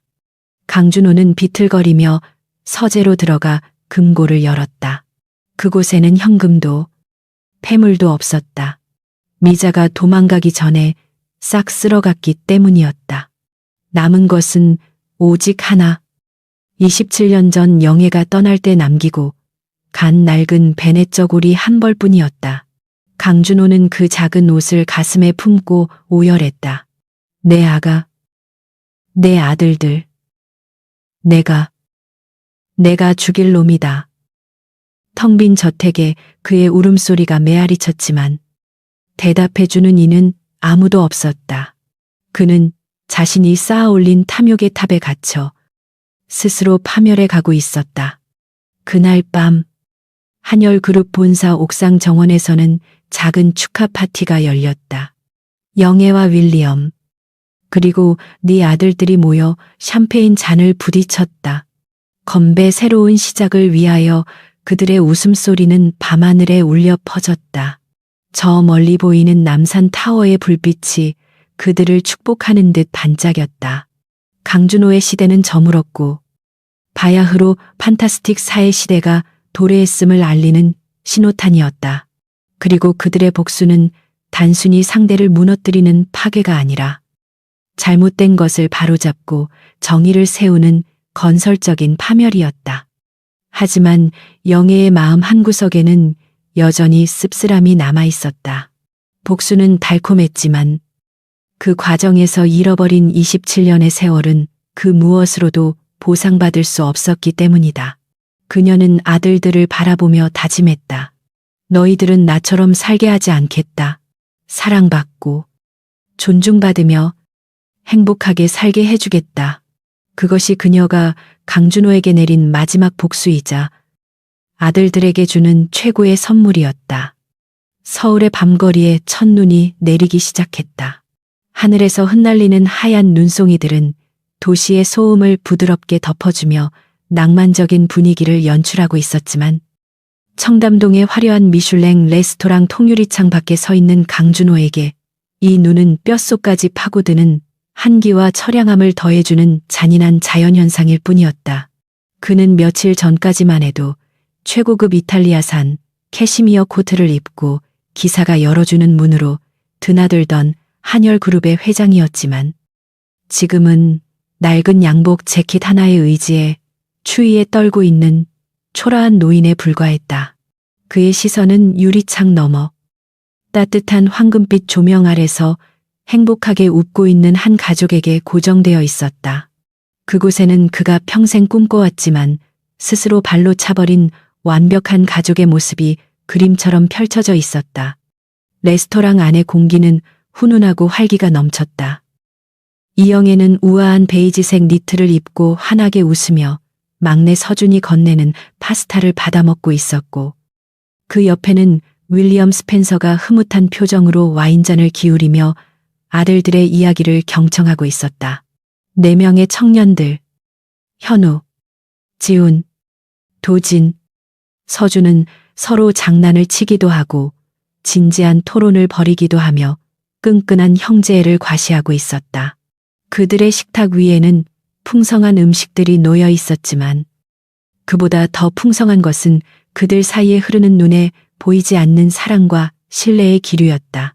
강준호는 그 장면을 보며 가슴이 찢어지는 듯한 통증을 느꼈다. 27년 전 자신이 지켰어야 할 식탁, 자신이 앉아 있어야 할 가장의 자리에 낯선 푸른 눈의 외국인이 앉아 주인 행세를 하고 있는 것이었다. 건배에 우리 어머니의 새로운 출발과 우리 가족의 영원한 행복을 위하여 큰형 현우가 잔을 들자 모두가 환호하며 잔을 부딪혔다. 쨍그랑하는 맑은 소리가 유리창 너머 강준호의 귀에는 들리지 않았지만 그들의 입모양과 표정만으로도 그 행복의 크기를 짐작할 수 있었다. 강준호는 무의식적으로 유리창에 손을 뻗었다. 차가운 유리의 감촉이 손끝에 닿았다. 그것은 그와 그들 사이를 가로막고 있는 넘을 수 없는 벽이자 두 개의 서로 다른 세계를 나누는 결계와도 같았다. 안쪽은 천국이었고 바깥쪽은 지옥이었다. 그리고 강준호는 스스로 지옥을 선택한 죄인이었다. 그때 셋째 도진이 무언가 재미있는 이야기를 했는지 영애가 고개를 뒤로 젖히며 박장대소를 터뜨렸다. 강준호는 영애가 저렇게 환하게 웃는 모습을 본 적이 없었다. 자신과 살았던 짧은 결혼 생활 동안 그녀는 늘 시어머니의 눈치를 보느라 주눅 들어 있었고 강준호의 무관심 속에 외로워했었다. 그런데 지금 그녀는 윌리엄과 아들들 틈에서 세상 그 누구보다 행복한 여자가 되어 있었다. 강준호의 눈에서 뜨거운 눈물이 흘러내려 차가운 뺨을 적셨다. 영애야, 내가 잘못했다. 내가 정말 바보였어. 그의 입에서 뒤늦은 회한의 독백이 흘러나왔지만 눈보라 소리에 묻혀 허공으로 흩어졌다.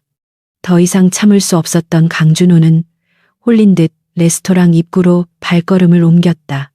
체면이고 자존심이고 다 버리고 저 안으로 들어가 무릎을 꿇고 빌고 싶었다. 단 한 번만이라도 저 따뜻한 식탁 귀퉁이에 앉아 아들들이 따라주는 술 한 잔을 받아보고 싶다는 간절함이 이성을 마비시켰다. 그가 떨리는 손으로 레스토랑의 육중한 나무 문을 밀려고 할 때였다. 입구를 지키고 있던 건장한 보안 요원 2명이 그를 가로막았다. 죄송합니다만 예약하셨습니까? 지금은 프라이빗 대관 중이라 외부인 출입이 금지되어 있습니다. 보안 요원의 태도는 정중했지만 단호했다. 강준호는 다급하게 소리쳤다. 나야. 나 강준호 회장이라고. 저 안에 있는 사람들이 내 가족이야. 내 아내랑 내 아들들이라고 비켜. 내가 들어가서 할 말이 있어. 강준호가 막무가내로 밀고 들어가려 하자. 보안 요원들은 그를 거칠게 제지했다. 이보세요. 노인네. 여기서 행패 부리시면 곤란합니다. 강준호 회장님 뉴스 못 보셨나? 그분은 지금 횡령방조 혐의로 조사받고 계신데 여기 계실 리가 없죠. 노숙자 같은데 경찰 부르기 전에 썩 꺼지세요. 보안 요원들은 강준호를 밀쳐냈다. 강준호는 힘없이 눈 덮인 바닥으로 나뒹굴었다. 바닥에 쓰러진 강준호의 손바닥이 까져 피가 배어 나왔다. 지나가는 행인들이 혀를 차며 그를 쳐다보았다. 저 사람 봐. 술 취했나 봐. 어머, 거지인가? 옷차림은 양복인데. 수근거리는 소리가 비수가 되어 꽂혔다. 불과 며칠 전까지만 해도 90도로 허리를 숙이며 인사하던 대중들이 이제는 그를 벌레 보듯 하고 있었다. 강준호는 바닥을 치며 울부짖었다. 내가 그 애들 압이라고 핏줄이라고 왜 못 들어가게 해드려 보내줘. 그의 절규는 처절했지만 굳게 닫힌 레스토랑 문은 열릴 기미가 보이지 않았다. 그 소란을 들었는지 레스토랑 안쪽에서 누군가가 일어나는 모습이 보였다. 막내 서준이었다. 그는 창밖을 잠시 응시하더니 표정이 굳어지며 자리에서 일어났다.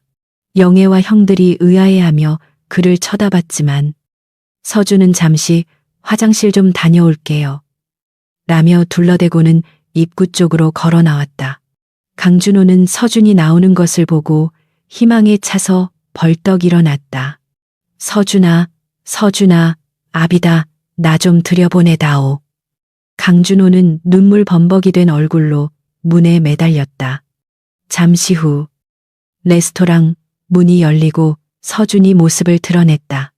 그는 얇은 셔츠 위에 두툼한 무스탕 재킷을 걸치고 있었는데 화려한 금발머리와 완벽한 이목구비가 눈 내리는 밤거리와 어우러져 마치 영화 속 한 장면처럼 빛났다. 강준호는 서준에게 다가가려 했지만 서준의 차가운 눈빛에 압도되어 멈칫했다. 서준은 강준호를 위아래로 훑어보았다. 찢어진 양복, 헝클어진 머리, 피 묻은 손. 그 모습은 영락없는 패배자의 몰골이었다. 서준의 입가에 씁쓸한 미소가 스쳤다. 여기서 뭐 하세요 시끄럽게. 서준의 목소리는 낮고 건조했다. 강준호는 떨리는 목소리로 대답했다. 서준아, 밥은 맛있게 먹었니 내가 너희를 보니까 너무 좋아서. 할 말이 있어서. 강준호는 횡설수설하며 서준의 옷자락을 잡으려 했다. 하지만 서준은 한 걸음 뒤로 물러서며 그 손길을 피했다. 할 말이요, 법정에서 변호사 통해서 하세요. 우리 어머니랑 형들은 당신 얼굴 보고 싶어 하지 않아요. 밥맛 떨어진다고요. 서준의 말은 칼날처럼 날카로웠지만 강준호는 포기할 수 없었다. 서준아, 내가 잘못했다. 내가 다 돌려주마. 내 재산, 내 회사, 다 너희들 거야. 그러니 제발 나를 가족으로 받아주면 안 되겠니? 내가 너희 아버지잖아. 피는 물보다 진한 법이다. 강준호는 핏줄이라는 단어에 마지막 희망을 걸고 있었다. 하지만 그 단어가 오히려 서준의 영린을 건드렸다. 서준의 눈빛이 매섭게 변했다. 핏줄이요, 하. 진짜 웃기시네. 아저씨, 피가 물보다 진한 건 맞는데요. 그 피가 썩으면 물보다 못한 오물이 되는 거예요. 당신이 우리를 버렸을 때 당신의 피는 이미 우리에게 독이었어요. 서준은 한숨을 내쉬며 주머니에서 무언가를 꺼냈다. 그것은 검은색 장우산이었다. 서준은 우산을 펴서 강준호의 머리 위로 씌워주었다. 강준호는 순간 서준이 자신을 용서해 주는 것인가 싶어 감격스러운 눈빛으로 그를 올려다보았다. 하지만 서준의 다음 말은 강준호의 기대를 산산조각냈다. 이 우산 쓰고 가세요. 당신이 감기 걸려서 죽으면 우리 엄마가 찝찝해 하실까봐 드리는 거예요. 그리고 서준은 지갑에서 5만 원권 지폐 몇 장을 꺼내 강준호의 손에 쥐어주었다. 이걸로 국밥이라도 사드시고 어디 찜질방이라도 가세요. 우리 식사 끝날 때까지 여기서 얼쩡거리지 마시고요. 창밖으로 당신 같은 노숙자가 쳐다보고 있으면 비싼 밥 먹는데 체할 것 같거든요. 그것은 자비가 아니었다. 철저한 모욕이자 선긋기였다. 서준은 강준호를 아버지가 아닌 귀찮은 노숙자 취급을 하고 있었다. 5만 원짜리 지폐를 쥔 강준호의 손이 부들부들 떨렸다. 자신이 27년 전 만삭의 영애를 내쫓을 때 던져주었던 돈이 생각났다. 인과응보. 자신이 뿌린 대로 거두는 것이었다. 서준은 멍하니 서 있는 강준호를 뒤로 하고 다시 레스토랑 문을 열었다. 문이 열리는 순간 안에서 들려오는 따뜻한 웃음소리와 재즈 음악이 잠시 밖으로 흘러나왔다.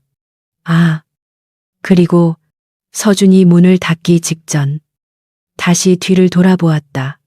우리 형들은 몰라도 나는 당신을 아주 조금은 이해해 보려고 했어요. 돈에 미치면 그럴 수도 있겠다 싶어서. 근데 오늘 보니까 알겠네요. 당신은 그냥 불쌍한 사람이에요.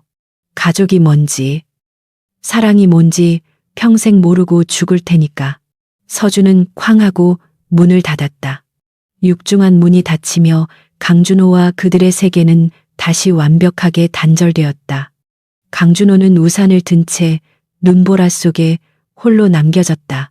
서준이 쥐어준 돈이 손바닥 안에서 뜨겁게 느껴졌다. 그는 우산을 쓸 자격조차 없다고 느꼈는지 우산을 바닥에 떨어뜨리고 비틀비틀 걸음을 옮겼다. 유리창 너머로 서준이 다시 자리에 앉아 형들과 웃으며 이야기하는 모습이 보였다. 윌리엄이 서준의 머리를 쓰다듬어 주었고 영애가 그에게 고기를 썰어 주었다. 그 완벽한 타인의 행복. 아니, 원래는 자신의 것이었어야 할 행복. 강준호는 그 장면을 망막에 새기듯 바라보다가 견딜 수 없는 고통에 눈을 감아버렸다. 그는 비틀거리며 어둠 속으로 걸어 들어갔다. 어디로 가야 할지 알 수 없었다. 갈 곳이 없었다. 한남동 저택은 압류되었고 호텔에 갈 돈도 없었다. 무엇보다 마음 둘 곳이 없었다. 평생을 바쳐 쌓아 올린 성이 무너진 자리에는 차가운 바람만이 윙윙거리고 있었다. 그는 골목길 어귀에 주저앉아 엉엉 울었다. 지나가는 개 한 마리가 그를 보고 지저대다가 꼬리를 내리고 사라졌다. 개조차도 그를 알아보는 듯했다. 그가 버림받은 존재, 개밥의 도토리라는 것을. 한편 레스토랑 안 서준이 자리에 앉자 영애가 걱정스러운 눈빛으로 물었다. 어디 안 좋니? 안색이 어두운데. 서준은 짐짓 아무렇지 않은 척 밝게 웃으며 대답했다. 아뇨. 엄마, 화장실 다녀오다가 밖에 눈이 너무 예쁘게 와서 좀 보고 있었어요. 우리 나중에 다 같이 눈싸움이나 할까요? 서준의 말에 형들이 야유를 보냈다. 다 큰 어른이 무슨 눈싸움이야. 하지만 윌리엄은 호탕하게 웃으며 말했다. 좋은 생각이구나. 밥 먹고 나가서 한판 붙자. 우리 팀은 엄마랑 나. 너희 넷이 덤벼라. 가족들의 웃음소리가 다시 피어올랐다. 영애는 창밖을 슬쩍 내다보았다.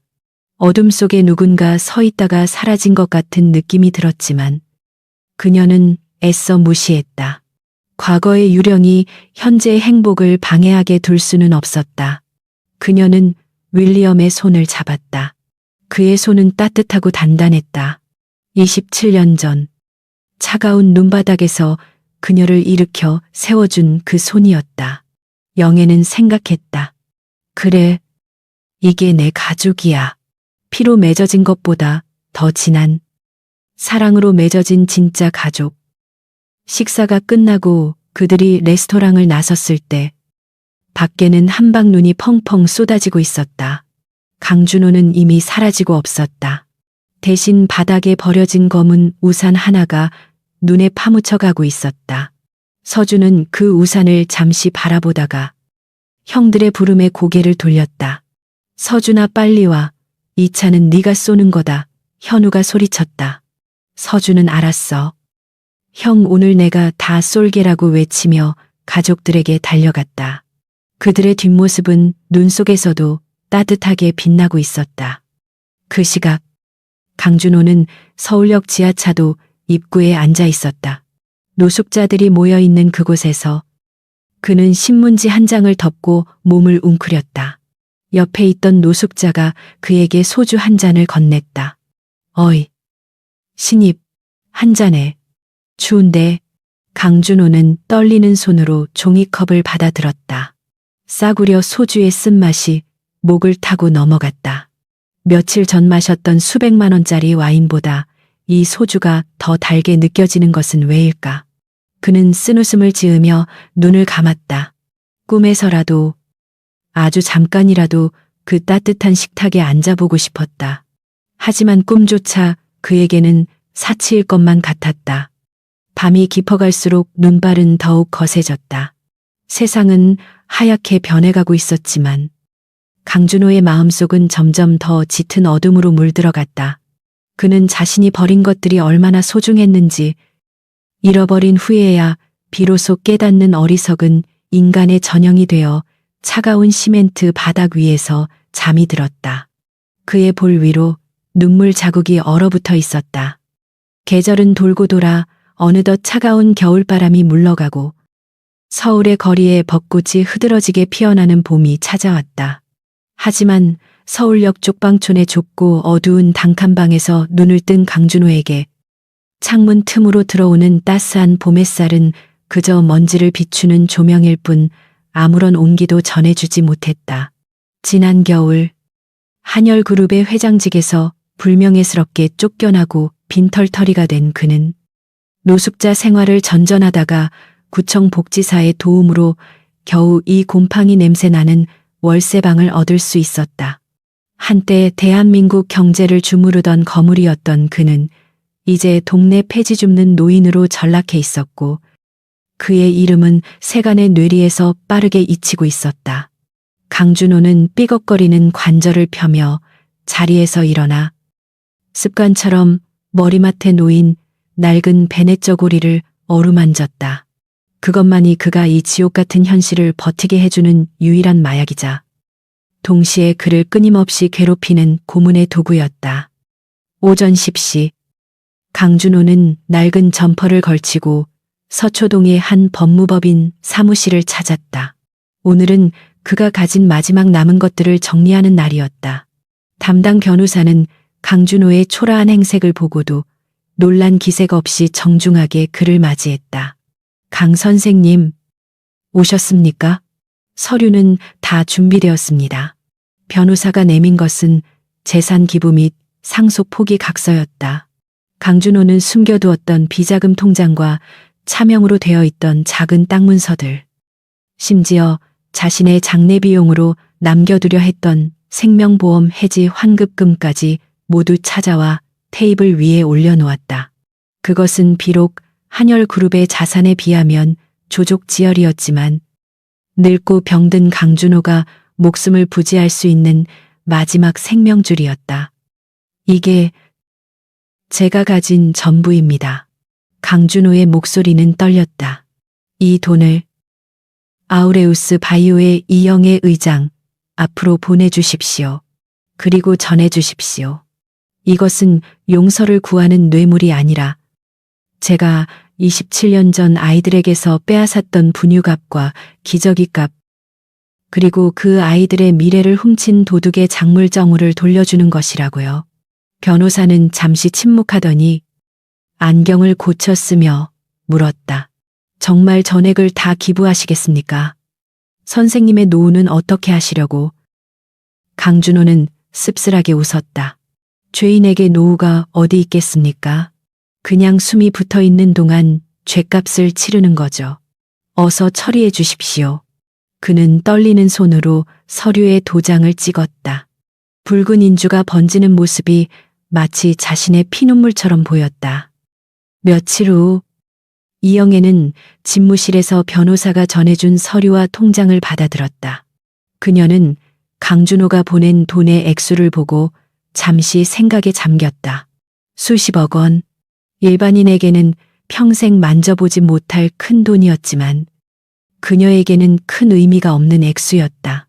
하지만 그 돈에 담긴 강준호의 처절한 회한과 포기, 그리고 마지막 자존심까지 내려놓은 속죄의 의미를 그녀는 읽을 수 있었다. 곁에 있던 윌리엄 스펜서가 물었다. 영애, 이 돈을 어떻게 할 생각입니까?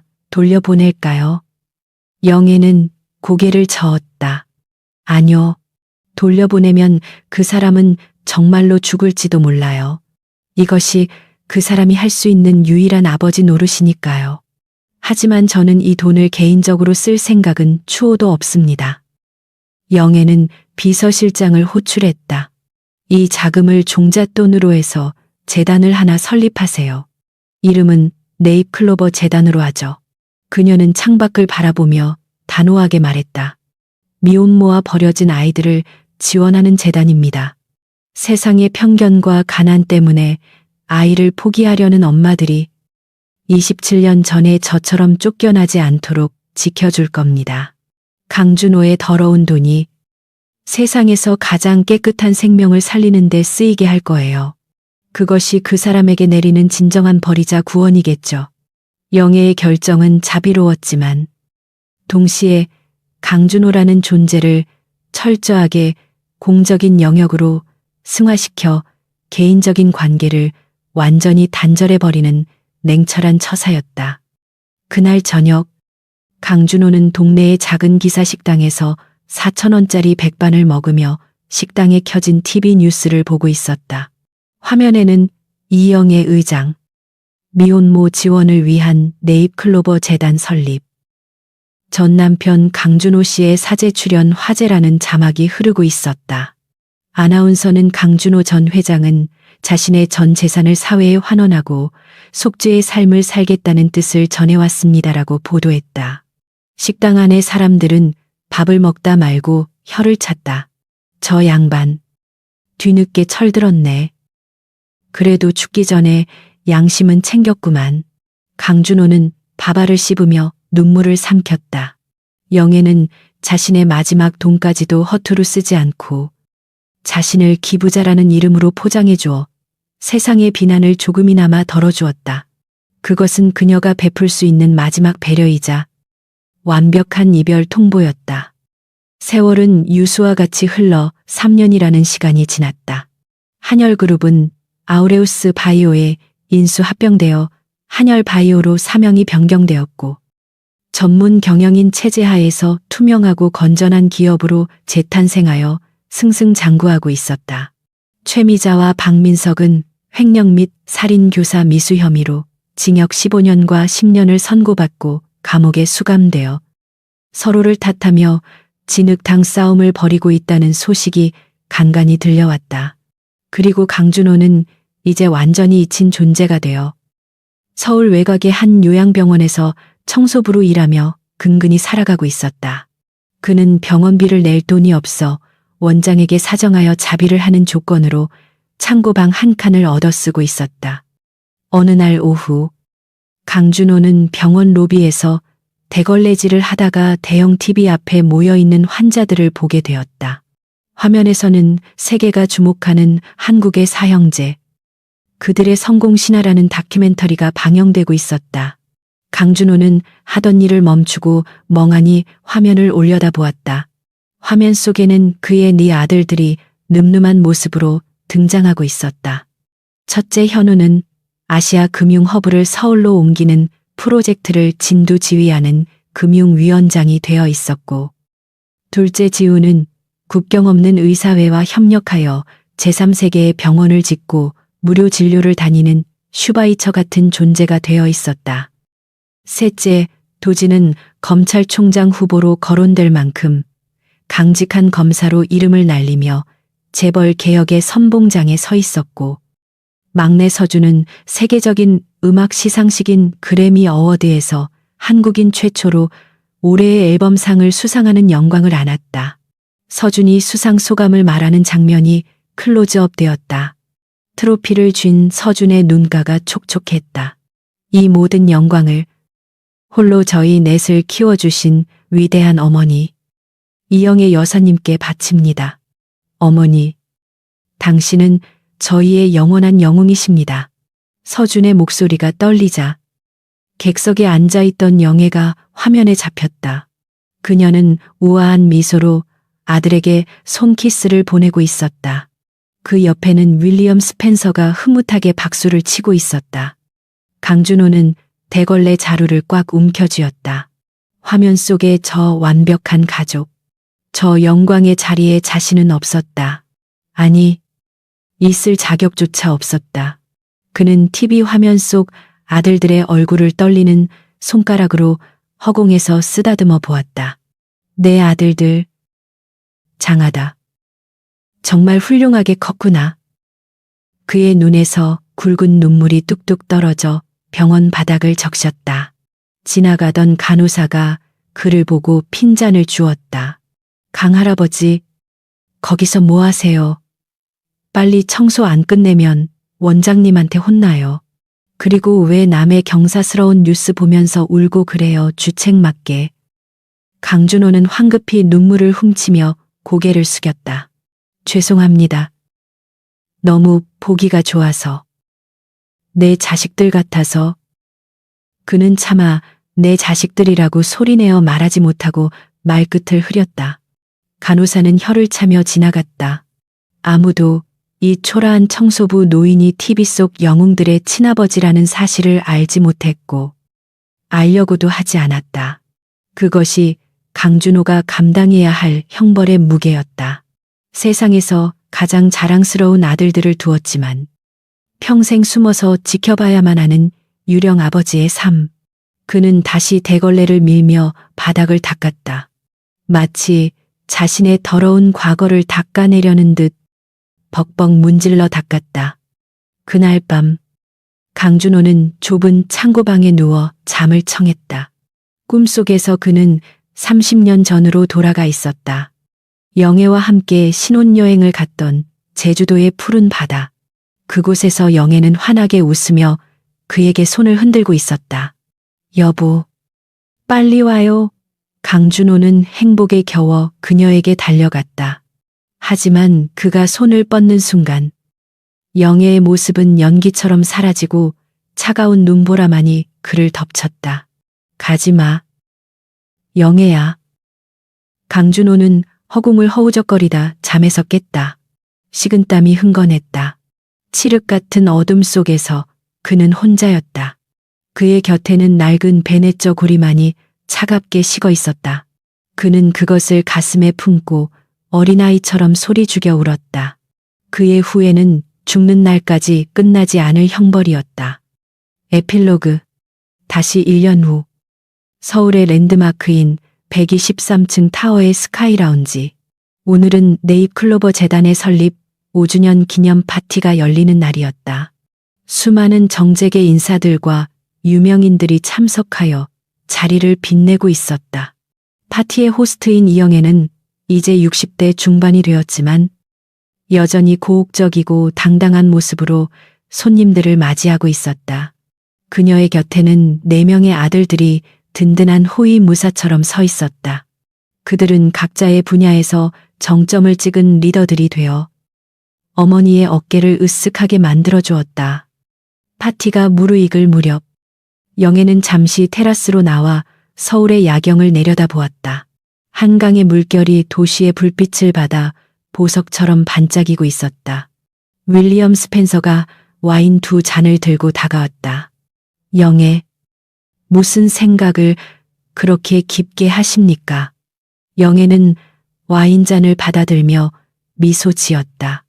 그냥 옛날 생각이 나서요.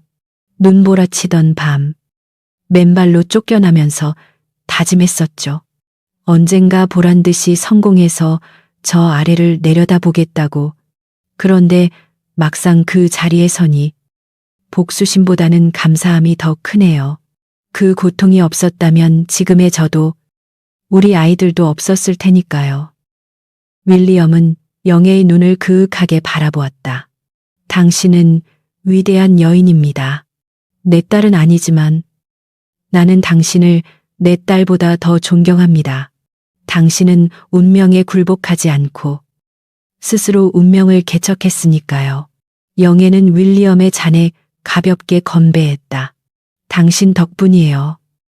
윌리엄, 당신은 제게 키다리 아저씨이자 최고의 친구였어요.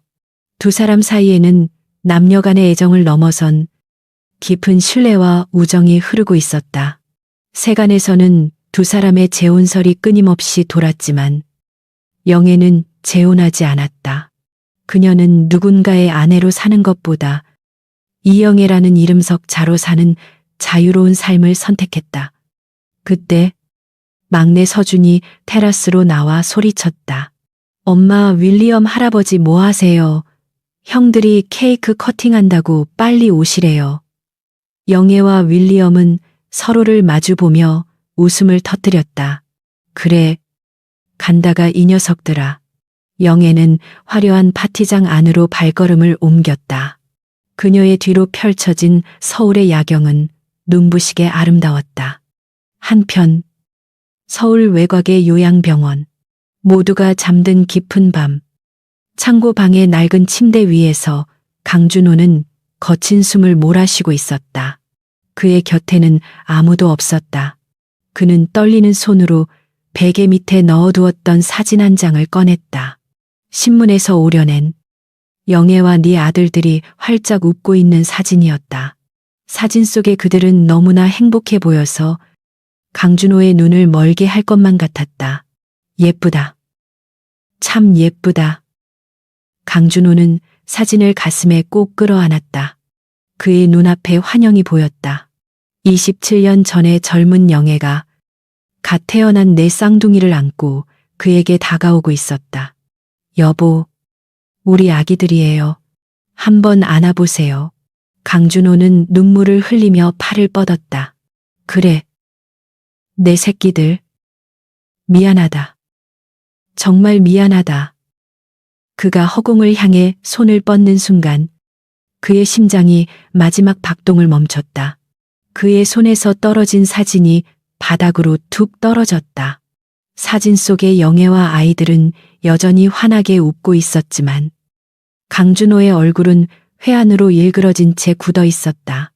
창밖에는 봄비가 추적추적 내리고 있었다. 한 시대를 풍미했던 재벌 회장의 죽음치고는 너무나 쓸쓸하고 초라한 결말이었다. 다음 날 아침 청소부 노인의 고독사 소식은 신문 한 귀퉁이에 짧게 실렸다가 금세 사라졌다. 장례식장에는 화려한 조화 대신 네잎클로버 재단에서 보낸 국화 한 송이만이 놓여 있었다. 그것은 영애가 그에게 보낸 마지막 자비이자 영원한 작별 인사였다. 세상은 여전히 바쁘게 돌아갔고 영애와 네 아들들의 전설은 계속되었다. 하지만 사람들은 기억할 것이다. 핏줄이라는 오만함에 빠져 진정한 사랑을 버린 자의 말로가 얼마나 비참한지를, 그리고 진정한 가족은 피가 아닌 서로를 지켜주는 따뜻한 마음으로 만들어진다는 사실을. 한남동 저택의 예터에는 이제 아름다운 공원이 조성되어 아이들의 웃음소리가 끊이지 않았다. 그곳은 더 이상 강준호의 성이 아닌 모두의 희망이 자라나는 네잎클로버 공원이었다.